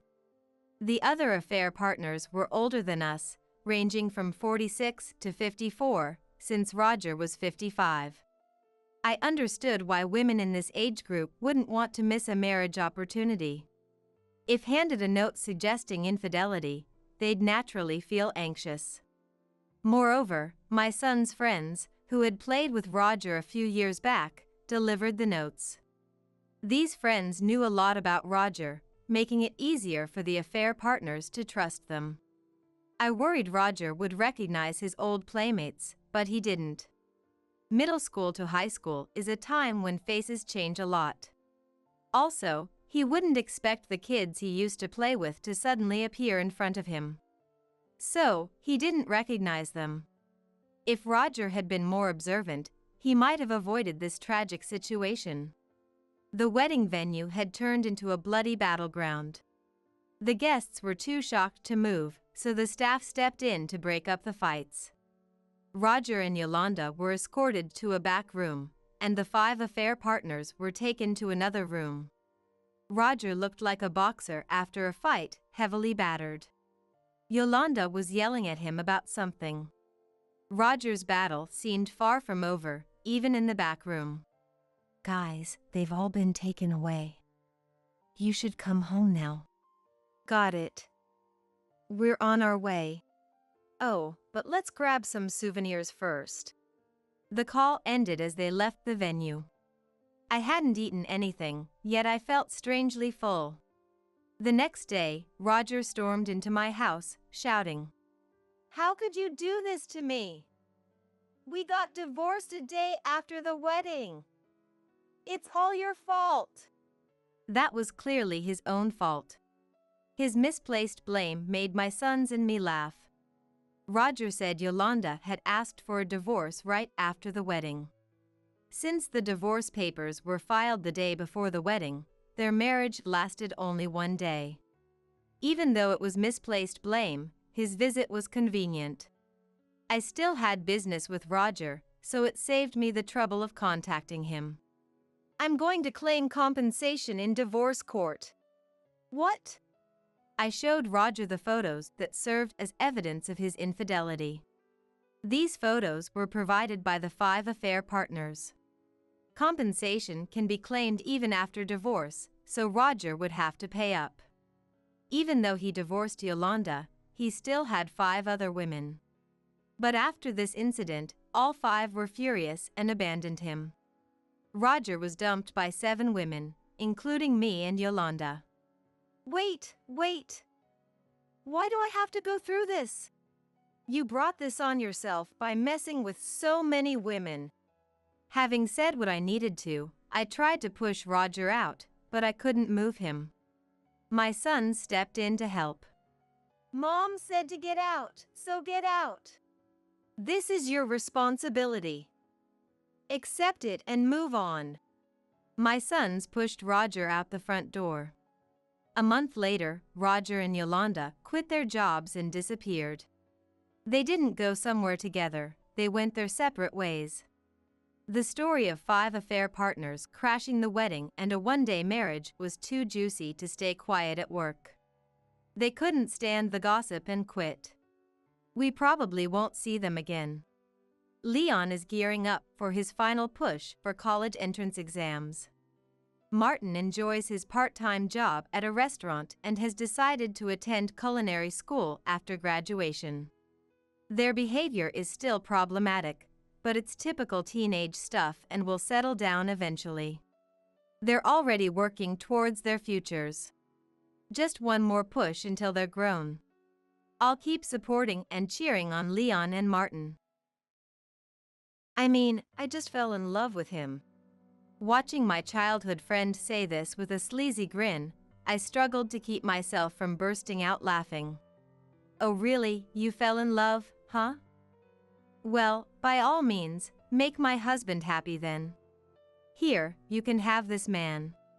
So, from now on, you two share all the joys and sorrows together as a married couple. Though I doubt there will be much joy. My name is Kate. I'm a 48-year-old woman with little patience, even if I say so myself. If I find something annoying or troublesome, I give up easily. In a way, you could say I'm quick to make decisions, right? What? I should try harder? Well, I used to be one of those overachievers, but due to certain experiences, I've come to love my current laid-back personality. It all started when I was very young, too young to even remember much. My parents moved with another couple and lived in houses next to each other. Why did that happen? Because my parents and that couple were childhood friends too. For childhood friends, who became couples, got married around the same time, and even got pregnant at the same time. And since their kids were the same age, they decided to live next to each other to stay close. This is how I, Kate, and the girl next door, Loretta, became destined to be childhood friends even before we were born. Hearing just the story, many might think it's wonderful to have two generations of families being such close friends. I think so too. But that only works if the childhood friend has a good personality. Unfortunately, my childhood friend had a terribly bad one. Our parents were so close that they would often go to each other's houses and have dinner together, so Loretta and I were raised almost like sisters. We were always together, so much so that before we entered kindergarten, both Loretta and I thought of each other as sisters. We didn't have any concept of who was the older or younger sister, but I remember Loretta often acted like she was my older sister. Looking back, it might have all started when we found out we weren't actually sisters. I don't remember exactly when, as we were too young, but for some reason, Loretta started mimicking my mannerisms. Our parents would say, "Maybe Loretta felt lonely after realizing she wasn't your sister. Mimicking Kate might be her way of saying she's closest to you." There might have been some truth to that, but since we were kids, it's hard to tell what Loretta really felt. Mimicking my mannerisms was cute and our parents found it amusing. But as Loretta grew older, she wanted the same things I had, answered the same way I did when asked about food preferences, and behaved as if she wanted to become my copy. Our parents saw us as two peas in a pod, but in reality, I was the one being copied. I couldn't pinpoint why. But Loretta's behavior started to make me uncomfortable as a child, and I began to get angry at her for copying me. However, our parents misunderstood this as me throwing tantrums. Well, it's no wonder. When asked why it bothered me, I could only say, I don't like it, and being a child, I was bad at explaining things. Every time, I was told to get along, and no one understood my true feelings. As I grew up, I started to feel the weight of having a childhood friend like Loretta, and eventually, I entered elementary school. From around this time, the relationship between Loretta and me completely changed. The reason is that, by the time you reach elementary school, a natural hierarchy forms within the class. Athletic, cute, and energetic, Loretta belonged to the top tier of the class. Although Loretta and I were never in the same class, her prominence made her well known even among students from other classes. In my class, everyone thought of Loretta as the cute and noticeable girl. On the other hand, I was ordinary, neither particularly noticeable nor forgettable. Not exceptionally plain, but nothing remarkable either. My grades, athletic ability, and appearance were all average, making me a common presence. I was content with this position since I had no desire to stand out. But Loretta began to treat me with a slightly superior attitude. She never directly said anything, but I felt she regarded me as beneath her. In reality, I was indeed inferior to Loretta, and it was understandable that others saw it that way. To be honest, I had found Loretta troublesome since we were young, which only made me dislike her even more. Since we were in different classes, we could have easily become distant school friends. However, our parents were close friends, so we had to spend a lot of time together. I even told my parents that I didn't want to be with Loretta, but they dismissed it as typical teenage selfishness. My parents, who had never dealt with a difficult childhood friend, couldn't understand the concept of disliking one. They believed that having a childhood friend you could stay close with was wonderful, so my feelings never got through to them.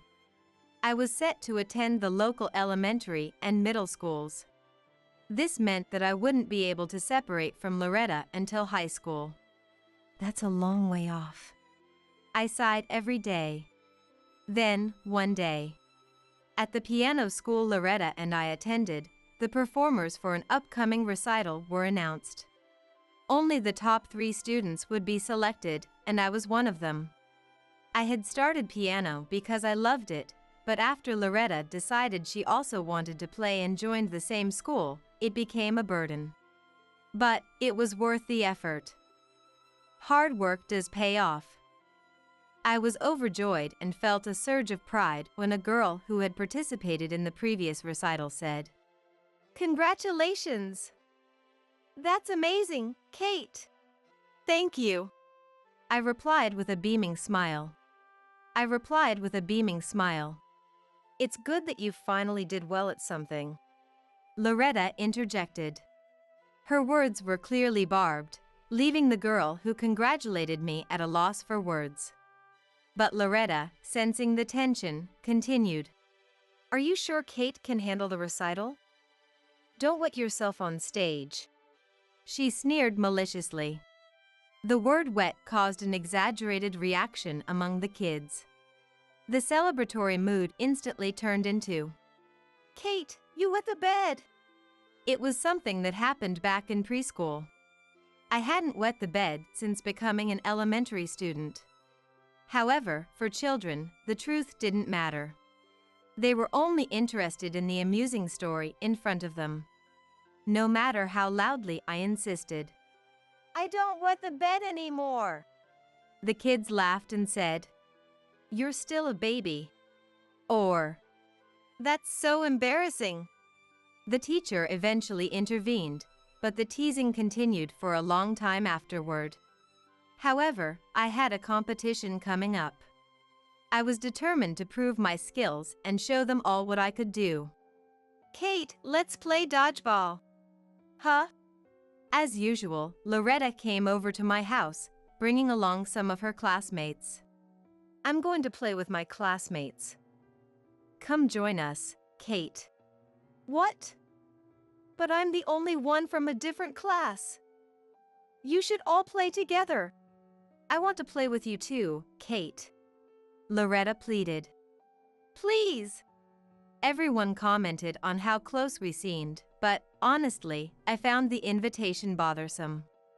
I wanted to be away from Loretta for even a single second, yet I couldn't find a way to refuse. Somehow, I ended up joining their class's dodgeball game. I would later regret this decision. Once the dodgeball game started, it was clear that many of Loretta's classmates were in sports clubs, and the game quickly became intense. I'm not very athletic, so I was desperately trying to dodge the balls. Then Loretta, "Kate, catch the ball! Stop running away!" shouted. I was bewildered, thinking, I can't catch such a fast ball, but Loretta's teammates joined in. "Kate, now!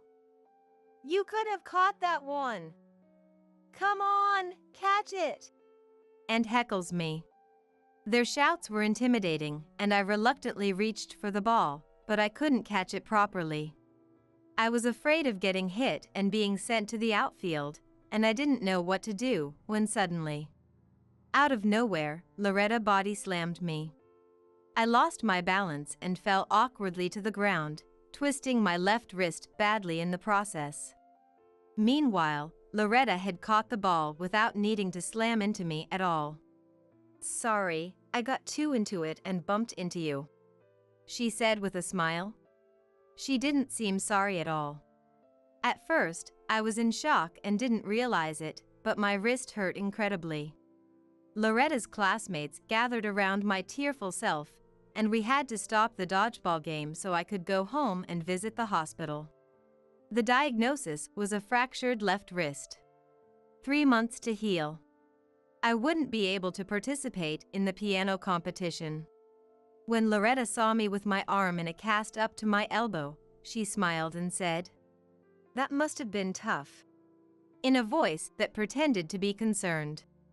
I wasn't fooled by her mismatched expression and words. I was certain Loretta had invited me to play dodgeball just to injure me. Even though I was sure, I had no proof, and that was frustrating. Why did I have such a person as my childhood friend? Filled with helplessness, I cried alone in my bed that night. Since I couldn't compete, Loretta was chosen to take my place. "I'll do my best for you, Kate." Looking very pleased. I was the one initially selected, and Loretta hadn't made the cut. Swallowing my resentment towards Loretta, I simply replied, "Good luck." Good luck. Loretta continued to play small pranks on me, but I started to reduce the time I spent with her by focusing on my studies. My parents said, "You don't have to study so much. You're still a child, you should enjoy playing too." But whenever I played with someone else, Loretta would somehow tag along. It was all because we lived next door. She was probably watching my every move. To avoid playing with Loretta, I decided not to play with anyone at all. I couldn't understand whether Loretta liked me or disliked me. However, it was becoming increasingly clear that she was a bothersome presence to me. Feeling the cracks forming in our relationship, we moved on to middle school. After-school classes are mandatory. Kate, what are you going to choose? Maybe tennis. Oh, I'll do that too. Loretta naturally tried to pick the same class as me. But this was all within my expectations. After that, without telling Loretta, I signed up for a cooking class, while she believed me and joined the tennis team. Finally, I thought I could get away from her. But no. In less than a week, Loretta quit tennis and switched to the cooking class to follow me. "You should tell me if you're going to change," she said casually. Because of this, the members of the cooking class mistakenly thought Loretta and I were good friends, and my attempts to distance myself from her were seen as cold. Honestly, Loretta had orchestrated it that way. But as a middle schooler, I was determined not to be outdone by Loretta. I started avoiding her as much as possible on the way to and from school and used studying as an excuse to not eat with her. Of course, it was hard to refuse every time in front of our parents, so I only declined occasionally, but I felt much lighter. Next was high school. My parents probably wouldn't allow me to go to a boarding school, but if I chose a school in the opposite direction from Loretta's, our interactions would decrease. I'll study hard so I can get into any school I want.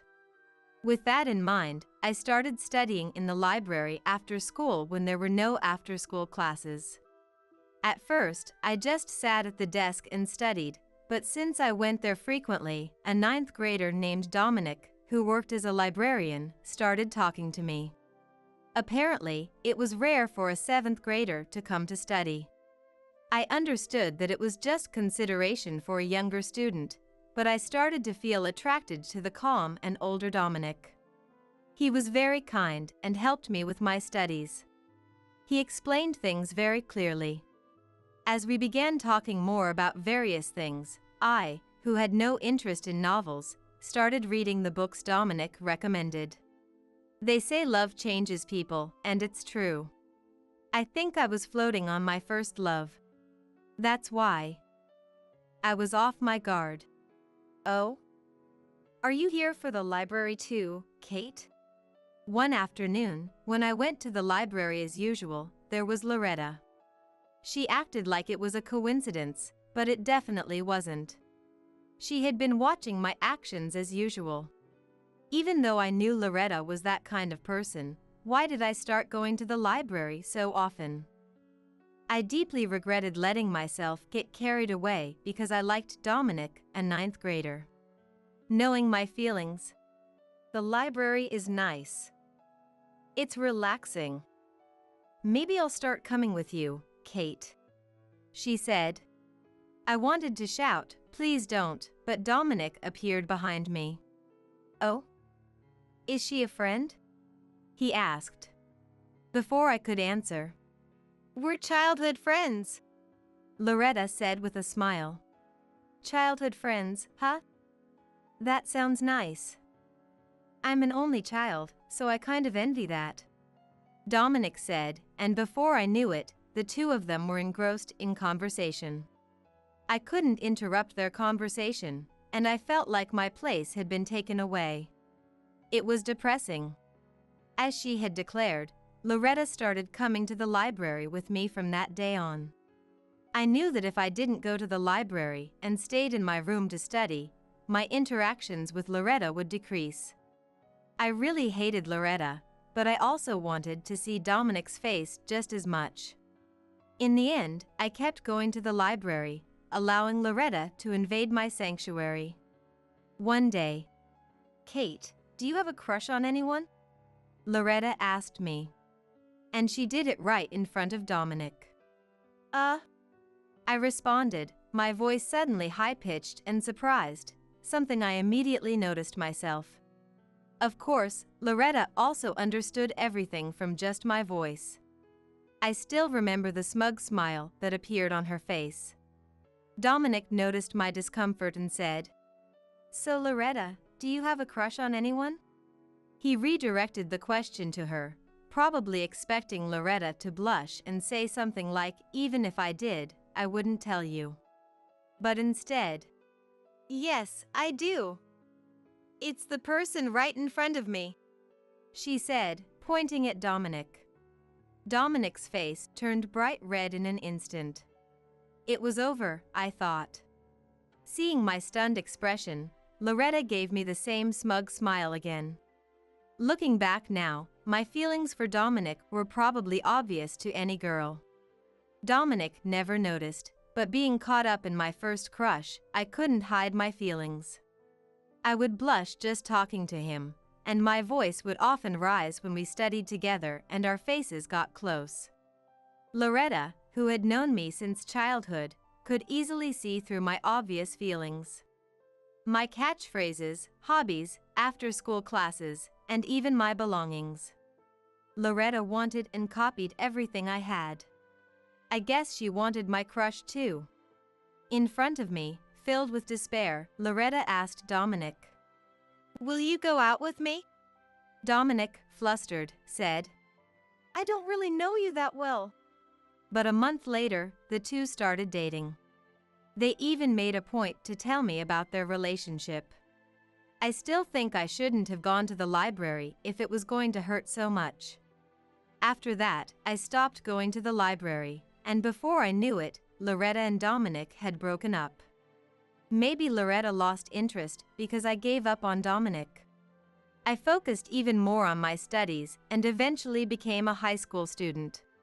When applying to high schools, I kept my preferred school a secret from Loretta, but my parents found out, and I almost ended up going to the same school as her.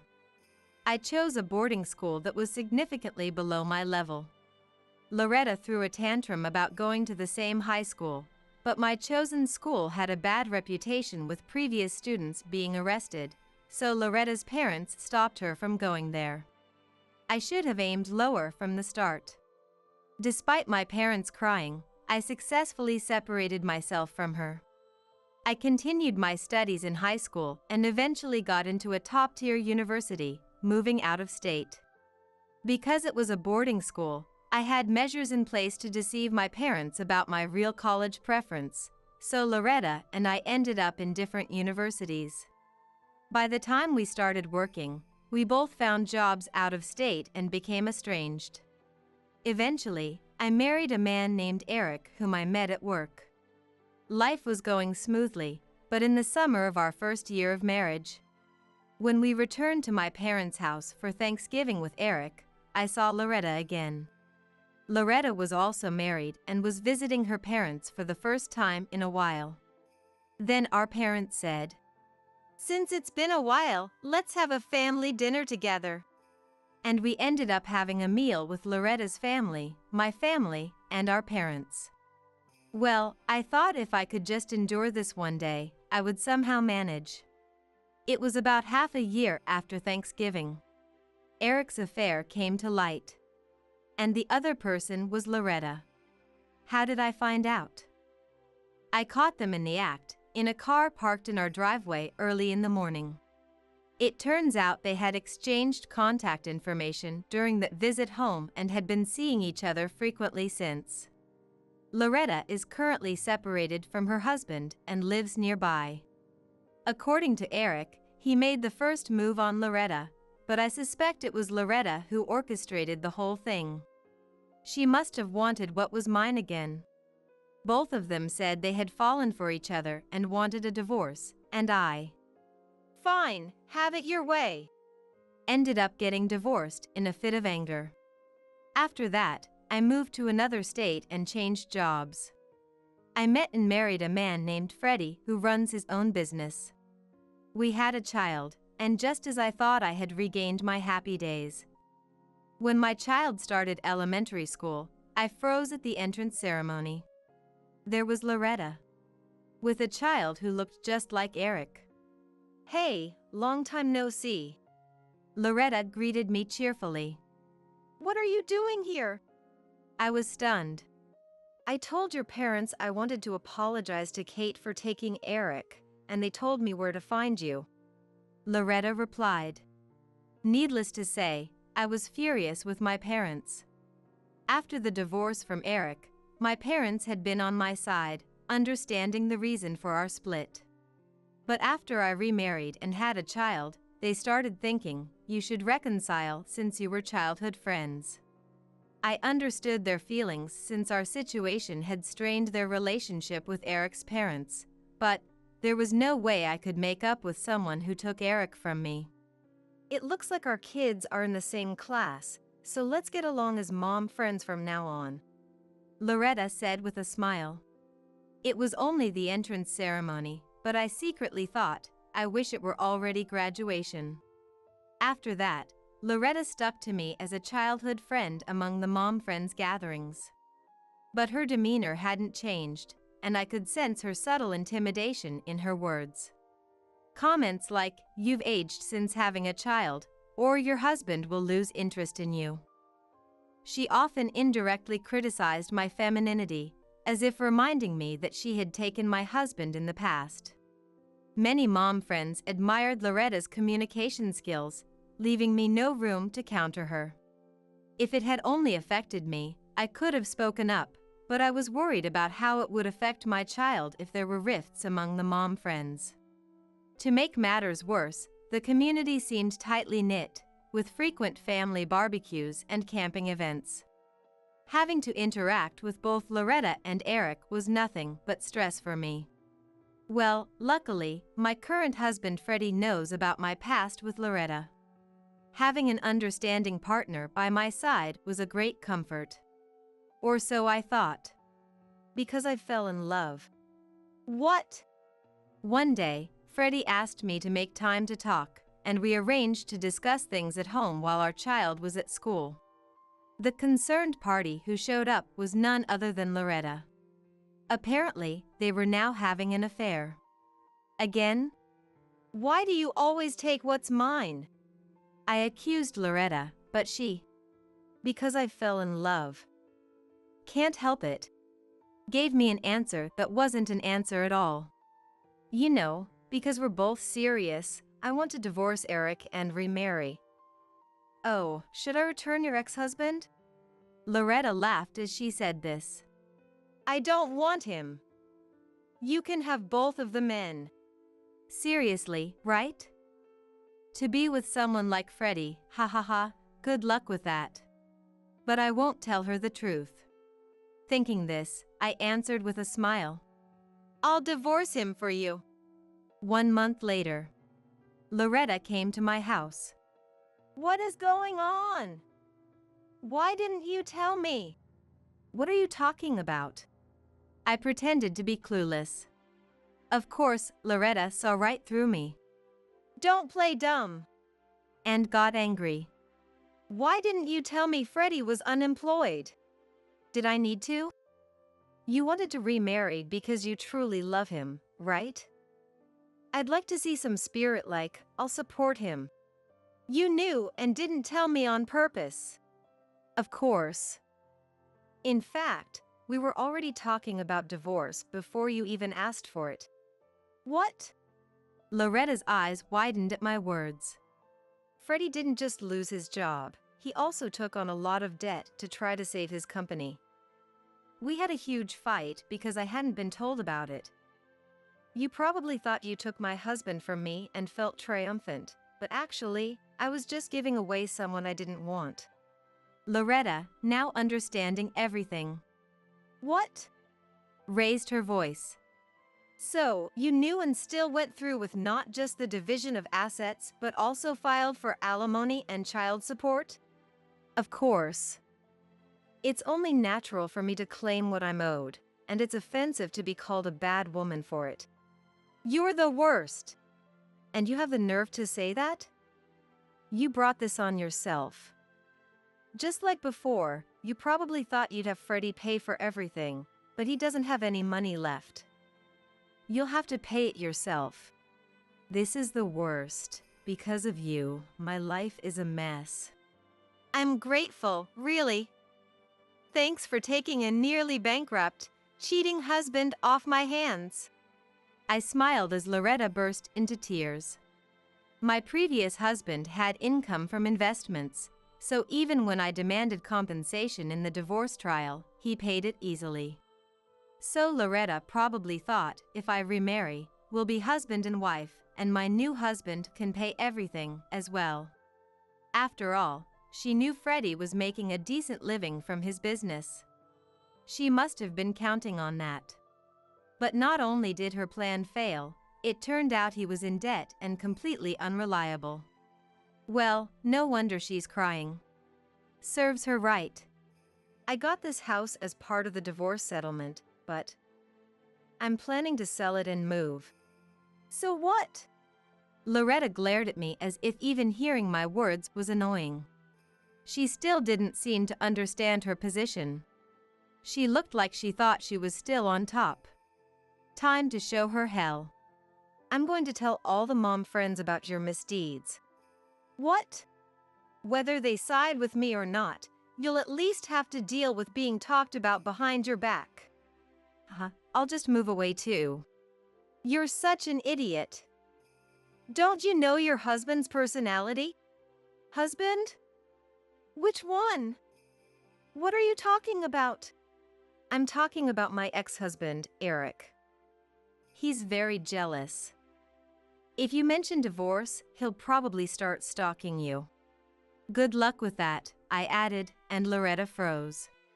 Switching to another man and being abandoned, there's no way he'd allow that. I can't wait to see what happens next. With that, I walked back home, ignoring Loretta, who stood there in shock. Loretta rang the doorbell multiple times. Please reconsider the compensation from the divorce settlement, she pleaded, but I ignored her completely. Later on, shortly before I moved out, a certain flyer was distributed around the neighborhood. It exposed Loretta's infidelity. It even listed all her past relationships. For the record, it wasn't me.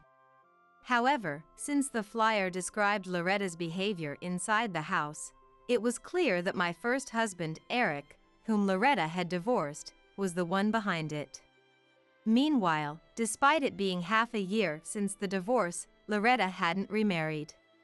This was because her second husband, Freddie, who had paid me the compensation and child support in cash, had gone bankrupt. He still intended to start fresh with Loretta, but then came the flyer scandal. When Freddie learned about Loretta's entire dating history, he abandoned her. Loretta herself might have intended to abandon him, but since she was abandoned first, she was quite bitter. Her once sweet demeanor had turned harsh, perhaps due to constant irritation. Seeing Loretta's living conditions and behavior, her parents decided, our daughter can't raise a child in her current state, and took the child into their care. Those who had been close to Loretta were no longer her friends, as she no longer had a child and was no longer part of the mom circle. Moreover, hearing about her promiscuous lifestyle, they were disillusioned. Vandalism and harassment increased at Loretta's house, and she was told to leave the community. She wanted to move but had no money, and although she wanted to sue over the flyer, money was still an issue. On top of that, Eric continued to stalk Loretta. He planned to reconcile for money, but Eric wasn't that foolish.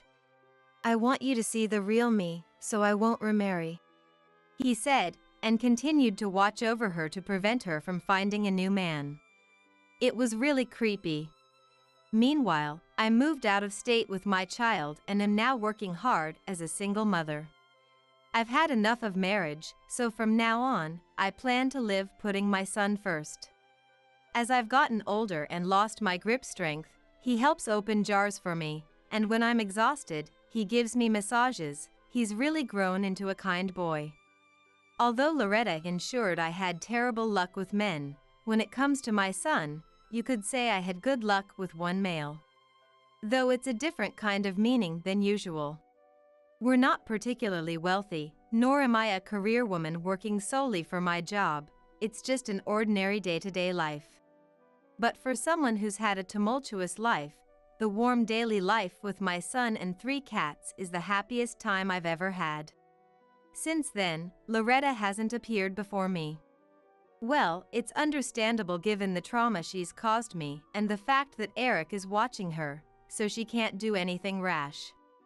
At last, I feel like I've found true happiness. Now, I need to wake up early tomorrow and make lunch for my son. I'll do my best this week too. Yay! Beautiful women can be happy. Ugly girls end up unhappy. Is that really true? I have a beautiful older sister and I am the not-so-pretty younger one. I got married first, and my husband is a doctor. Then my sister did something unbelievable. My name is Roseanne, and I am 28 years old.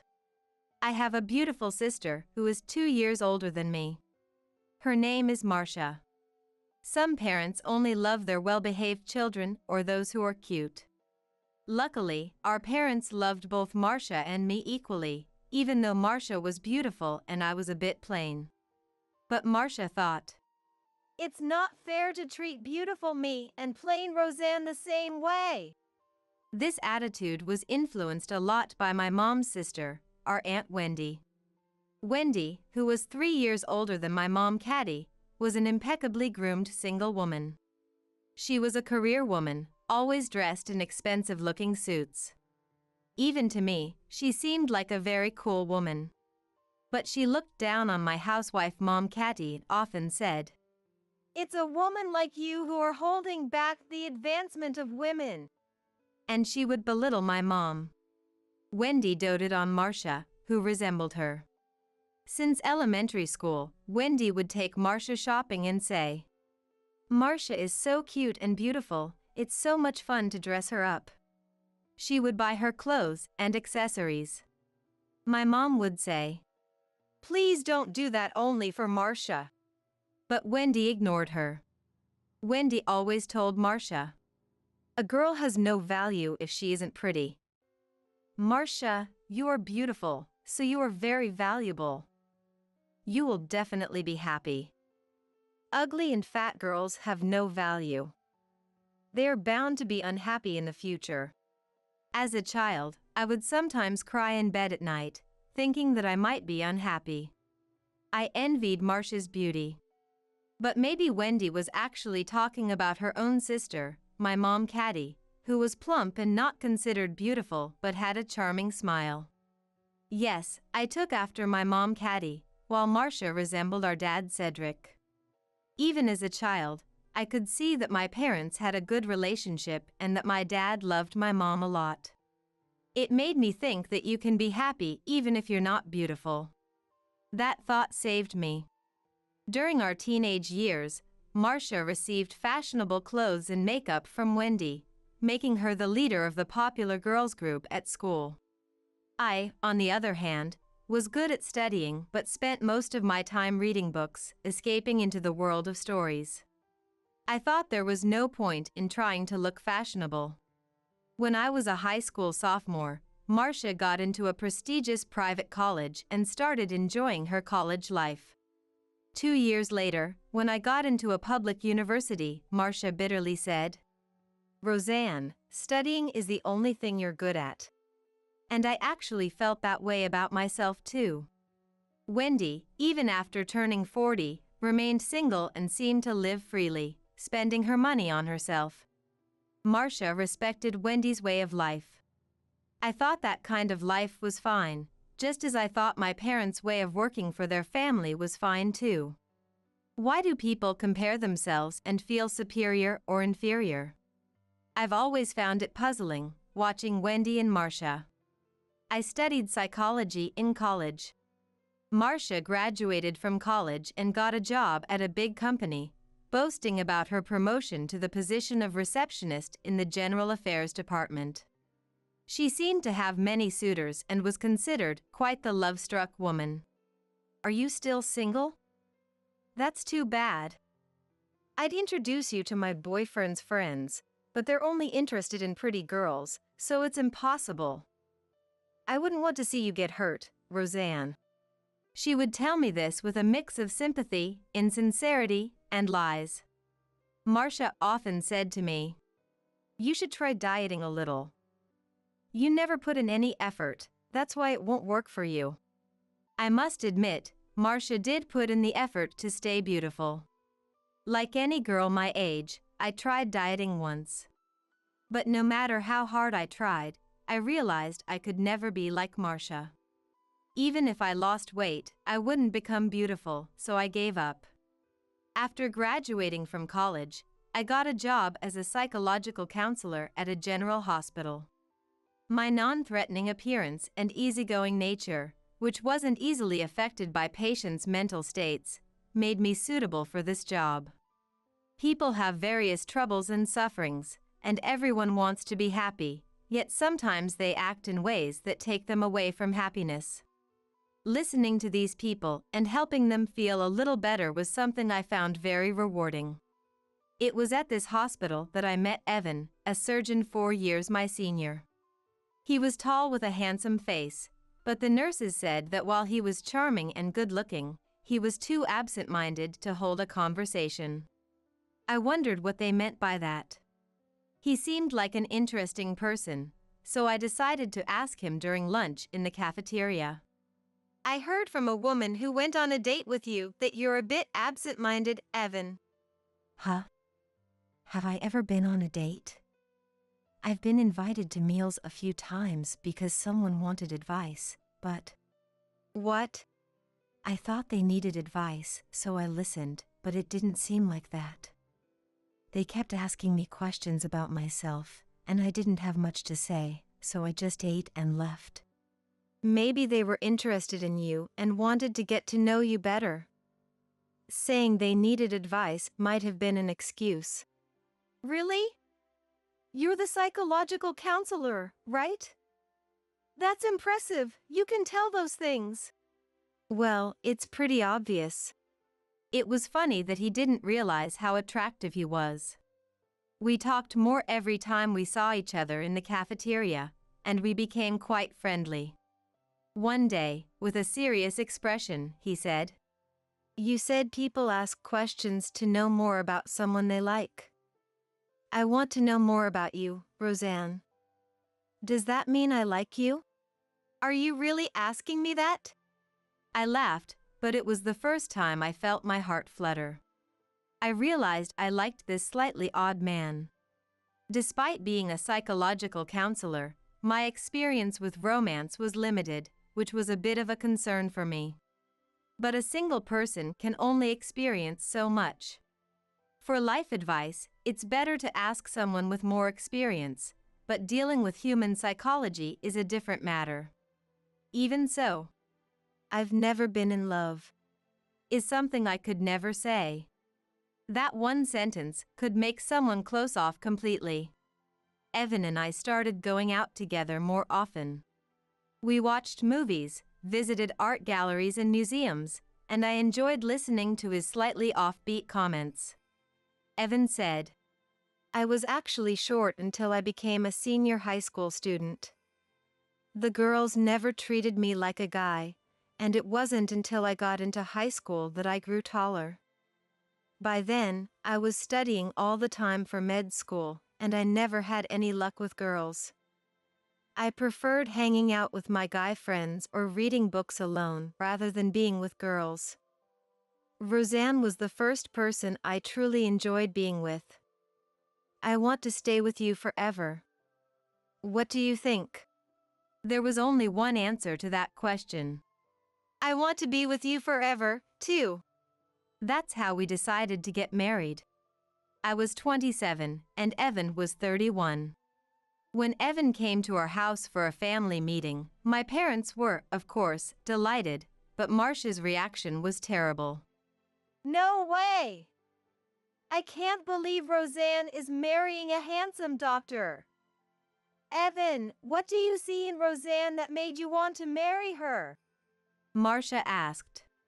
She probably thought, what could you possibly see in someone as plain as Roseanne? Evan responded. Everything. Immediately. Huh? I love everything about Roseanne. A perfect 100-point answer. I never thought I'd get married before Marcia, but Marcia, you never planned to get married, right? You always said you wanted to live like Wendy. Marcia had become distant from Wendy since starting her job, but she was still popular enough to have plenty of men giving her gifts instead. Marcia preferred playing around with many men rather than settling down with just one. However, Marcia was 29 now. The number of men willing to play around with her had decreased significantly. I never said I wouldn't get married. If the right person comes along, I would consider it. She couldn't accept that I was marrying such a desirable man. Marcia, stop it. Cedric, who had been silent until then, spoke up. Sure, Marcia is beautiful, but everyone has their preferences. I always found Caddy's charm more appealing than Wendy's beauty. Cedric, what are you saying? Then Caddy revealed a shocking truth. Caddy and Wendy had been involved in a love triangle over Cedric in the past. It wasn't as dramatic as a love triangle. I just think Wendy also had a thing for Cedric. Was that why Wendy was still single? Did Wendy favor Marcia because she saw herself in her? Thinking that my parents also had such drama was a fresh surprise. Marcia fell silent afterward, and my parents apologized to Evan. We're sorry for bringing up such strange stories. They apologized repeatedly, and I didn't know what to do. Then Evan said with a laugh, Cedric, I also prefer Roseanne over Marcia.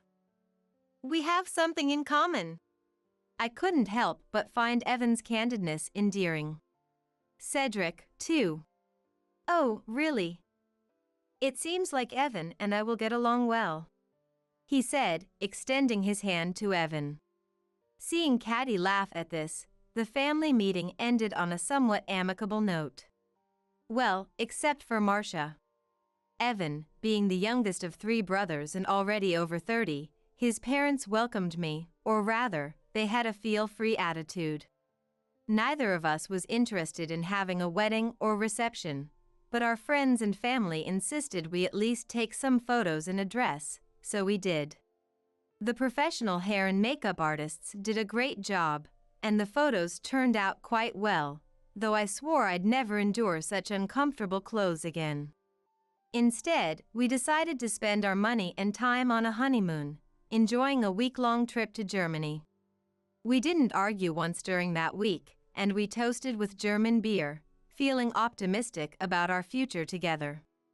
Our newlywed life began in an apartment near the hospital where we both worked.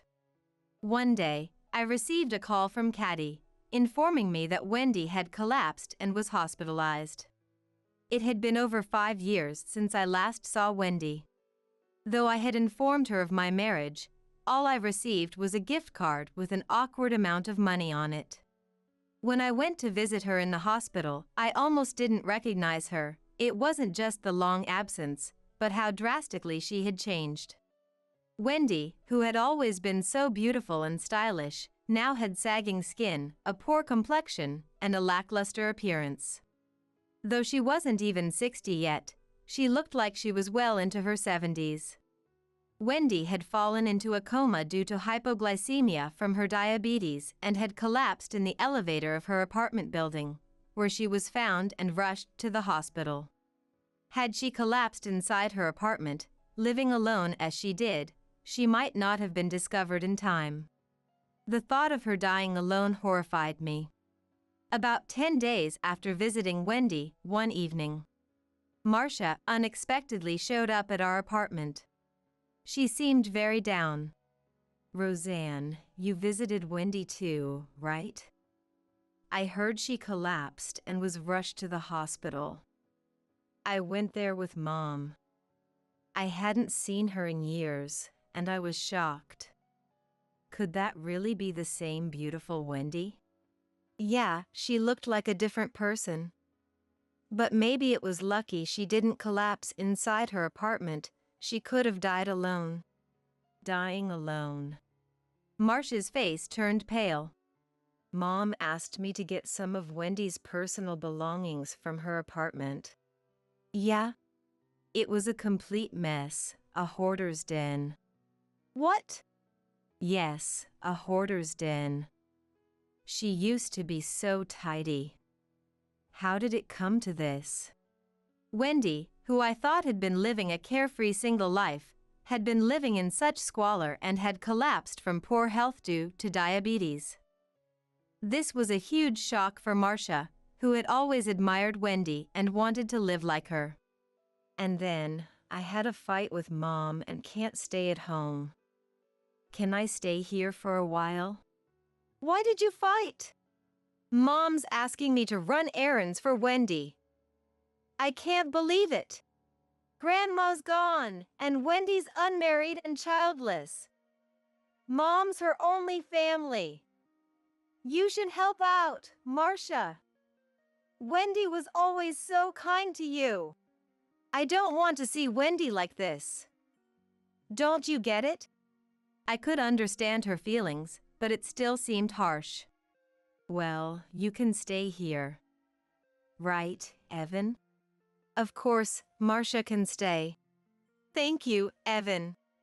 As Marcia hugged Evan's arm, I felt a slight sense of unease. The next day, Marcia brought home wine and some fancy snacks as a thank you. Marcia, what about your boyfriend? Wouldn't it be better to stay with him? Because her boyfriends change frequently, I don't even know their faces or names. Oh, we broke up. I thought I might marry him, but he's marrying some girl who just graduated college. She's not cute at all, but her family seems rich. Marcia, slightly tipsy from the wine, speaks with an air of superiority, but essentially, she got dumped. I'm so tired of guys who have no taste in women. I went to a singles event just because I got invited, but all the men there were just the same. This surprised me.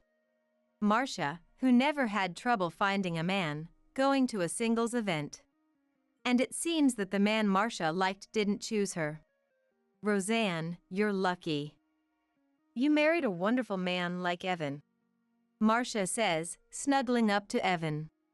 I suddenly noticed that Marcia is touching Evan a lot. Was Marcia always this physically affectionate with others?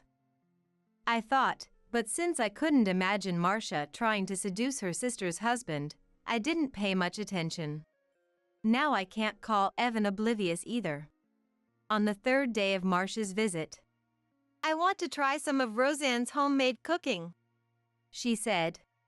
We drank wine yesterday, and we had dinner out last night. Honestly, neither Marcia nor I are great cooks. If Caddy's cooking is a 10, Marcia's is a 1, and I'm about a 5. I can make something edible if I follow a recipe, but Marcia can't even do more than pour hot water into instant noodles. Even giving her a 1 is generous. I'm looking forward to your cooking, Roseanne, Marcia said as she sat on the sofa, clearly not planning to help. While I struggled in the kitchen, I occasionally heard Marcia's cheerful laughter. As I finished cooking and was about to bring the food to the table, I overheard a shocking line from Marcia. Hey, Evan. How about having a baby with me? What? What is she saying? I stopped in my tracks. I couldn't help but eavesdrop. I think we'd have a cute and smart baby. No. What is she talking about? This sister of mine. What are you saying, Marcia? If I'm going to have a baby, it will be with Roseanne. Evan must have thought it was a bad joke. He didn't take it seriously and brushed it off lightly. Then Marcia said, I think Evan is too good for Roseanne. We would be a more beautiful couple. It seems Marcia is seriously trying to take Evan from me. What kind of thought process is that? I heard you went to a good university, Marcia, but are you really this stupid? Huh? Logically, no recently married man would have a child with his wife's sister. I was glad Evan clearly said he wouldn't cheat with Marcia, as I believed. But Marcia didn't seem to back down. A beautiful wife and cute kids would make you happier in the long run. Leave Roseanne and start over with me. I couldn't stay silent any longer. I brought the food to the table and said to Marcia, Enough is enough, Marcia. What? Were you eavesdropping? This is my and Evan's house. I can hear you if you're talking so loudly. First, you suddenly start going to singles events, and now you're trying to seduce my husband. What are you thinking? But it's ridiculous that Roseanne gets to be happier than me. Marcia crossed her arms, her expression defiant and pouty. Hey, if being beautiful means happiness, then why did Wendy end up like that? When I said that, Marcia's face turned pale, and she shouted in anger. Stop it! I don't want to end up like that. Alone, ugly, living in a trash-filled house, absolutely not. And I can't stand the thought of you being happier than me. Despite being showered with affection, she was saying such terrible things. So you thought if you took Evan from me, you'd kill two birds with one stone? That's right! I was astonished. As if it could ever be that simple. Marcia, you're really not that bright, are you? No matter how beautiful you are, your looks will eventually fade. People who have enduring qualities are much more attractive. That's not true. Unlike Roseanne, I put in the effort. I don't find women who only care about maintaining their beauty attractive. Besides, Marcia, you're not my type at all. Evan said, looking exasperated, and Marcia burst into tears. Evan's natural bluntness was incredibly powerful. I remembered the words Wendy used to always say to Marcia. A girl isn't worth anything if she's not pretty. Marcia, you're beautiful, so you're a very valuable girl. You'll definitely be happy. Ugly, fat girls have no value. They're bound to be unhappy in the future. Those words might have cursed Marcia. They had affected me too. But now, I can proudly say that's not true. Marcia, being beautiful doesn't guarantee happiness, and being ugly doesn't guarantee unhappiness. Forget what Wendy told you. After crying for a while, Marcia said, I'm leaving. Sorry for disturbing you. And she went home. I wondered how Marcia was doing, so I called Caddy to ask. Apparently, Marcia had been using her weekends to clean Wendy's house recently. What kind of change of heart was this? Curious, Evan and I decided to visit Wendy's house on the weekend. There we found Marcia, with no makeup, sweating as she cleaned. What happened to you, Marcia? Wendy has done a lot for me. When I thought about her coming back to live in this trash-filled house after she gets out of the hospital, I realized I couldn't let it stay like this. It was surprising to hear Marcia say something like that, but I was touched. If Wendy's life ends up being miserable, I feel like I won't be able to be happy either. Maybe she was doing it for herself, but perhaps Marcia was also reflecting on her own life. Roseanne, I'm sorry for everything. I felt like it was the first time Marcia had ever apologized to me. Just hearing that made me feel like I could forgive her. Maybe I'm too soft-hearted? After that, Evan and I helped with the cleaning, and we managed to get the house to a point where all that was left was to take out the trash. Today's Marcia is pretty great. Even though I can't forgive you for wishing for your sister's unhappiness, I still want you to be happy too. Evan said straightforwardly. Yeah. I'm serious about finding a husband too. Evan, introduce me to a doctor. Marcia cheekily expressed her hope. Maybe she hadn't really learned her lesson. There's a single head surgeon in his 40s. He's a good person, but he's shorter than you, has thinning hair, and is a bit chubby. Should I introduce you? I knew him too. He was a good person, but not the type to attract women. What should I do? Marcia said, pondering, but apparently, Evan faithfully introduced her to the head surgeon. However, during the arranged meeting, Marcia was politely declined. I guess he doesn't like the "I'm beautiful, aren't I" type. Hearing the reason for the rejection from Evan, the usually confident Marcia was quite shocked and felt very down. There are definitely people who think it's okay for someone to have a bad personality if she is beautiful. What the heck? That's not comforting at all. Despite saying that, Marcia continued to pursue her matchmaking efforts. Wendy was discharged safely, and she cried with gratitude when she saw the tidied room, thanking Caddy and Marcia. Lately, she's been learning diabetes-friendly recipes from Caddy. Marcia encouraged Wendy to try matchmaking too, and it seems Wendy is quite enthusiastic about it. They often go shopping together happily.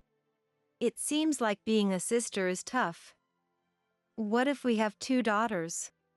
I can't help but laugh at Evan, worrying about this when we don't even have kids yet. You just have to love them. Just like my parents loved Marcia and me equally. You'll be fine, Evan. Yeah, you're right. There's no way I wouldn't love the kids Roseanne and I have. Having a husband who says things like this makes me so happy. Yes, we need to get Marcia happily married soon too, so she won't do anything strange to our kids.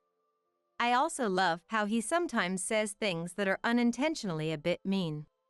I've proven that even someone not conventionally attractive can be happy, haven't I? When I said that. Whoever said Roseanne is not attractive? You're so cute, Evan said seriously. It made me realize again that everyone has their preferences. But if it weren't for that, the world would only have beautiful couples. I don't have money to lend to an incompetent craftsman covered in debt. Pay back the full $500,000 by the end of this month. A new loan officer named Wilson, a woman, came to my office, where I've been a craftsman for 35 years, and immediately demanded the termination of the loan and the repayment of $500,000 in full. Lending money to an old woman working in an office on the brink of collapse due to debt doesn't guarantee repayment. Better pay it all back while you're still alive. Wilson's extremely rude behavior made me explode with anger. Got it. Pay back the $500,000 in full, right? Fine, but you'll regret this. When I promised to repay the $500,000 in full, Wilson burst out laughing, holding her stomach. As if, "A lousy banker like you will definitely regret this." I declared my retaliation against Wilson in a low voice, but it seemed she didn't hear it. I ignored Wilson, who continued to laugh loudly. My name is Smith. At the age of 60, I am still active as a gardener. I started working as a gardener 35 years ago at Smith Landscape Design, a company I now run as president. After graduating from high school, I joined the company that Dad was managing at the time. Becoming a skilled gardener takes many years, as it requires artisan skills. I was first allowed to handle a job alone at the age of 25, and exactly 10 years ago, I took over as president when Dad, the previous president, was diagnosed with stomach cancer. Once, it was common for houses to have gardens, but with the changing times, the number of condominiums and apartments has increased, and the demand for gardeners has decreased. But neither my dad nor I have ever thought of quitting our jobs. Even today, a certain number of people live in houses with gardens.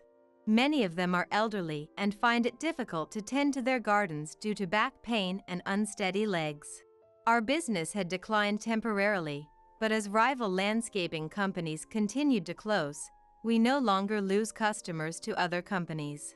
I want to continue developing the business as a landscaping company loved by the community. At 60, I'm older, but I'm still active and will continue to be. I'm determined to stabilize the business so that my children can confidently take over when I can no longer work. That was my resolution.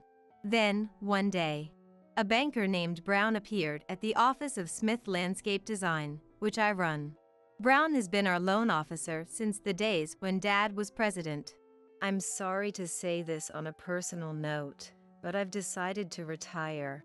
I am very grateful for all the support Smith has given me.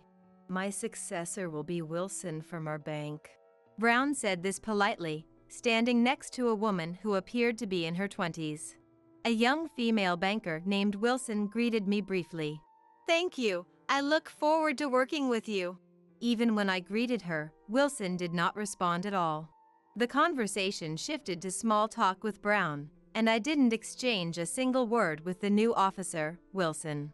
She was young, so maybe she hadn't yet mastered the manners expected in the business world. Still, I couldn't help but worry if it was really okay to entrust our finances to someone like her. Soon after the banker who had been handling our account retired, Wilson visited my company's office. Hello, I'm Wilson from Trust Bank. My boss told me to visit customers, so I'm here to greet you. I was taken aback by Wilson's attitude and found myself speechless. I wondered if it was normal to tell a client that you're visiting because your boss said so. Thank you for taking the time to come here. My forced smile must have conveyed my feelings, as Wilson responded with an annoyed look. What's with that tone? Are you implying that I shouldn't have come? No, it's not that. It's just unusual to hear someone say so frankly that they're visiting a client because their boss told them to. I retorted, irritated by Wilson's presumptuous attitude. I was just stating the facts. Anyway, I'm busy. I don't have time to waste on meaningless things like this. With that, Wilson abruptly ended the conversation and left. In my 60 years of life, I had never encountered someone so rude. After Wilson left, I was so stunned that for a moment, I wondered if it had all been a dream or an illusion. Within a week, Wilson visited our office again. As soon as she arrived, her face turned red with anger as she started yelling at me. You apologize to me right now. If you give me a profound apology, I won't go to the police. I'll settle this matter without involving them. I'm sorry. I have no idea what you're talking about. Can you please explain? I had no clue what she was referring to. Don't play dumb. An employee of yours demanded $100,000 from my grandmother for unsolicited garden maintenance and told her to transfer it to a specified account. I was shocked to hear this accusation against our employee, but upon reflection, our company only deals in cash payments. We would never have our customer transfer their money to a certain account. We collect payment in cash directly from our customers upon completion of our work.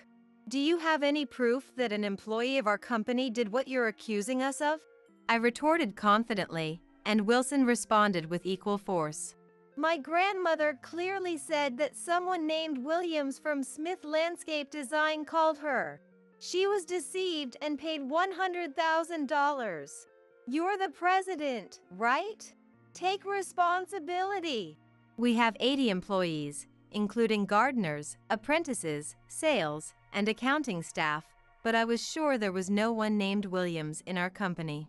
Please give me a moment to check. I said this and returned to the office, then came back to Wilson with the employee roster. Due to privacy concerns, I can't show you this, but I have confirmed that there is no one named Williams in our company. Oh, I see. You're determined to deny your responsibility. If that's how you want to play it, I'll think of a good strategy. You better be prepared. With those words, Wilson left. I wondered what she was planning. Her face haunted me, whether I was awake or asleep. A few days later, Wilson came to my office again. I have no money to lend to a useless craftsman buried in debt. Pay back the full $500,000 by the end of this month. Wilson, right after arriving at the office, demanded the termination of the loan and the full repayment of $500,000. It didn't seem like the bank's directive. Could this be her own decision? Why do you think our office is in deficit? And why is it necessary to repay the full loan amount this month? Please explain. Despite my calm and composed request for an explanation, Wilson continued with disrespectful words, smiling condescendingly. An old lady is the president? Of course, you're in the red. Moreover, there's no demand for landscaping nowadays. Better pay it all back while you're still alive. Then, Wilson whispered something even more shocking in my ear. Well, that's just the official reason. If you pay back the $500,000, 5 times the $100,000 your company supposedly cost my grandmother, I'll let this go. At Wilson's outrageous behavior, my anger exploded. I get it. Paying back $500,000 in full, right? Fine, but you'll regret this. As I agreed to repay the $500,000 in full, Wilson burst out laughing. As if. The one who will regret is you, old lady. Can you even pay back $500,000 in full? You'll only be laughing for now. A terrible banker like you will definitely regret this. I declared my retaliation against Wilson in a low voice, but it seemed she didn't hear. I ignored Wilson, who continued to laugh loudly. The next day, I called the bank and spoke with a customer service representative. Hello? I'm Smith. Thank you for your usual support.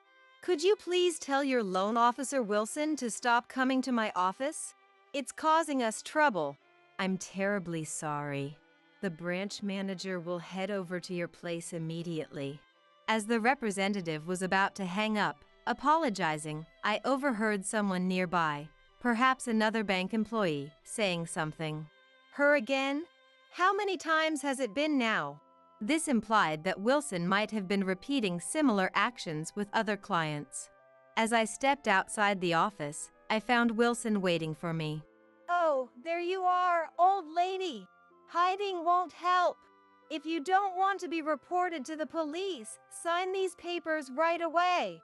Saying this, Wilson presented documents to terminate our loan agreement. Is this the bank's decision, or just yours? My opinion is the bank's opinion, obviously. Anyway, a fraud like you has no right to complain. Just sign it. Wilson aggressively demanded that I sign the papers. I just called the bank. The branch manager is on his way, and I'll sign it then. Wilson's face suddenly turned pale. What? Why did you call the bank? I thought you were just trying to avoid me by not leaving your office. When did I say I was trying to escape? To my question, Wilson couldn't respond, visibly unsettled and looking like she wanted to flee. Just then, a bike stopped behind Wilson. I ushered the branch manager, who had just gotten off the bike with a worried expression, and a resentful Wilson into our office's reception area.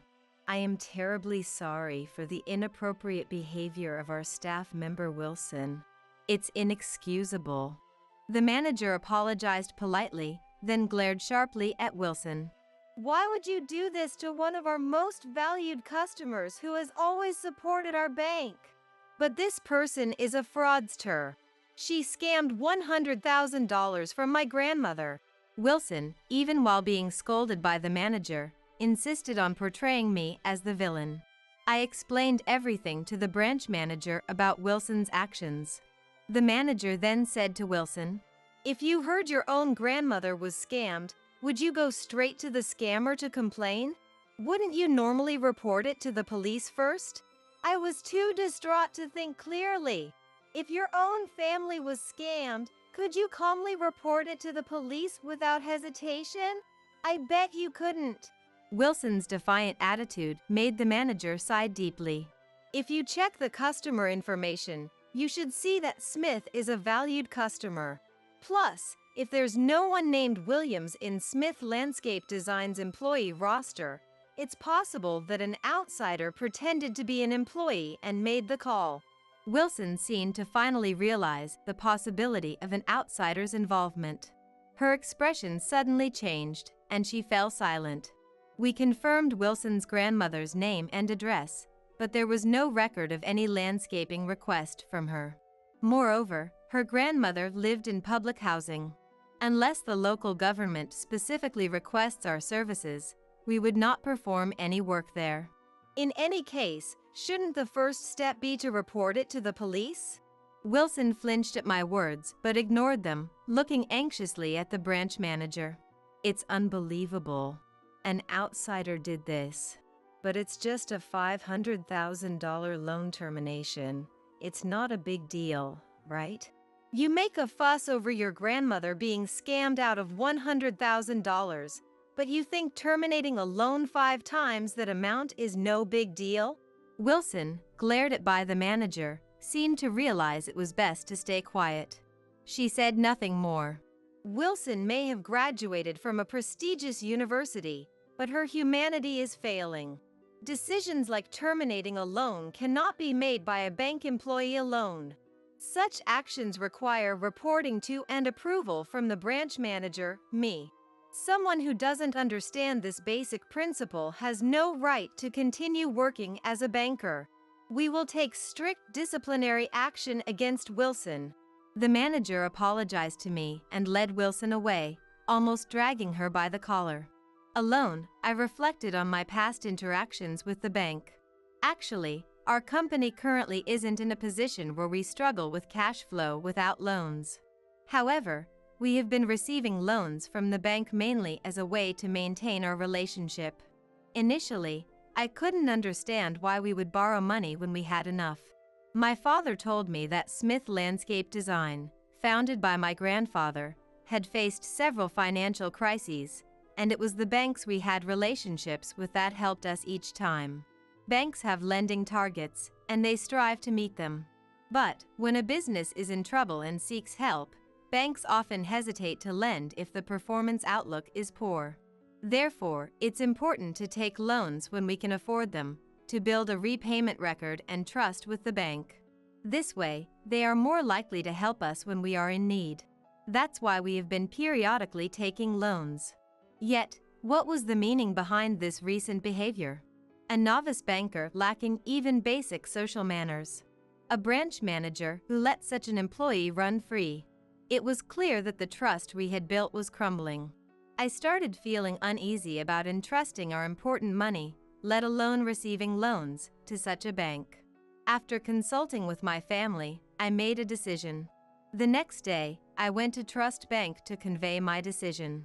I had informed them of my visit in advance, so upon arrival, I was immediately shown to the reception room. There, I found the branch manager and Wilson, who both greeted me politely as I entered. Facing their bowed heads, I said, "Regarding the loan, it's fine to terminate it. Fortunately, we haven't used it yet, so we will repay it immediately." Upon hearing my words, the branch manager quickly sat up in alarm. "Mr. Smith, please don't worry about the loan. We have a long-standing relationship. I hope we can continue working together." The manager was almost pleading, but my decision was firm. If I hadn't called the bank, what would have become of Wilson? She would still be coming to my office, hurling insults and rudeness, wouldn't she? I can't trust a bank that allows such employees to run rampant. I'm sorry, but I have to end our relationship. I am truly sorry for what happened. We will take strict action against Wilson. Such an incident will not happen again. Please, won't you continue doing business with us? The manager said something like, "I owe my growth to your father, and I want to continue repaying that favor." However, his words didn't resonate with me. No matter what you say, my decision won't change. As I was pushing the branch manager away, the reception room door was abruptly opened. A bank employee rushed in, clearly in a panic. From their demeanor, I could tell something had happened. "Excuse me. I must leave." As the manager stood up to leave the reception room, a woman's loud voice could be heard. "When I visited your bank the other day, a banker named Wilson said to me, 'We don't lend money to the incompetent.' What kind of training do you give your bankers?" The manager turned back with a worried look. Seeing his reaction, I was convinced that I wasn't the only one affected. He began, but his gaze shifted from me to somewhere else. Following his line of sight, I saw Wilson biting her nails, mumbling to herself. The branch manager quickly approached Wilson.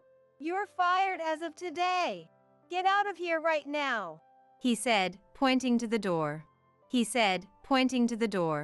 It seemed unexpected, and Wilson, her face turning pale, stared intently at the branch manager before suddenly standing up. Then, with a fluid motion, she made a deep apology. "Please, don't fire me. I beg you." Such a hollow apology. It was fortunate for us that we didn't rely on the loan, but many businesses must have been seriously affected. Though Wilson didn't have the final say, the thought of businesses being troubled by someone like her was distressing. "Do you have any idea how many valued customers we've lost because of you? Your dismissal is the only option." "Please, give me another chance." "Enough! You're fired." "Just one more chance." Their argument seemed endless. Realizing that watching any longer was a waste of time, I stood up, drawing their attention. I decided to say one last thing to Wilson, who was pathetically clinging to the manager. "Wilson, remember you said I wouldn't regret it? This is the result. It's all your own doing." At my words, Wilson collapsed in despair. Later, the branch manager came to inform me about Wilson's dismissal, pleading, "Please give us another chance." But of course, I refused. Wilson was wrong for her outrageous behavior towards customers, but the branch manager who let it continue was also responsible. It seemed other customers felt the same way. The customer exodus didn't stop, and eventually, the branch was closed and the building was demolished. The site was decided to be turned into a park. About half a year later, I saw a woman who resembled Wilson, but she was so tanned, it was hard to tell if it was really her. However, it was likely her. "You claim to be a former elite banker, but can't even get this right." Seeing her being scolded by a senior, I was sure it was Wilson. After her dismissal from the bank, she seemed to have become a traffic guard at a construction site. Tanned and sweating, being yelled at over the radio, no one would guess she was once a banker. Watching Wilson, I hoped that this tough job might bring a slight change of heart in her. Meanwhile, I took on the landscaping for the park that replaced the bank. Our business suddenly got busier. People seeing our Smith landscape design truck parked during work led to an increase in requests. We started getting requests for grass maintenance in shared areas of parks, condominiums, and apartments. Being used to maintaining gardens for detached houses, this was somewhat unfamiliar. But to continue thriving as a gardener, adapting to the diverse needs of various clients might be essential. I wanted to keep contributing as a gardener and watching our business grow.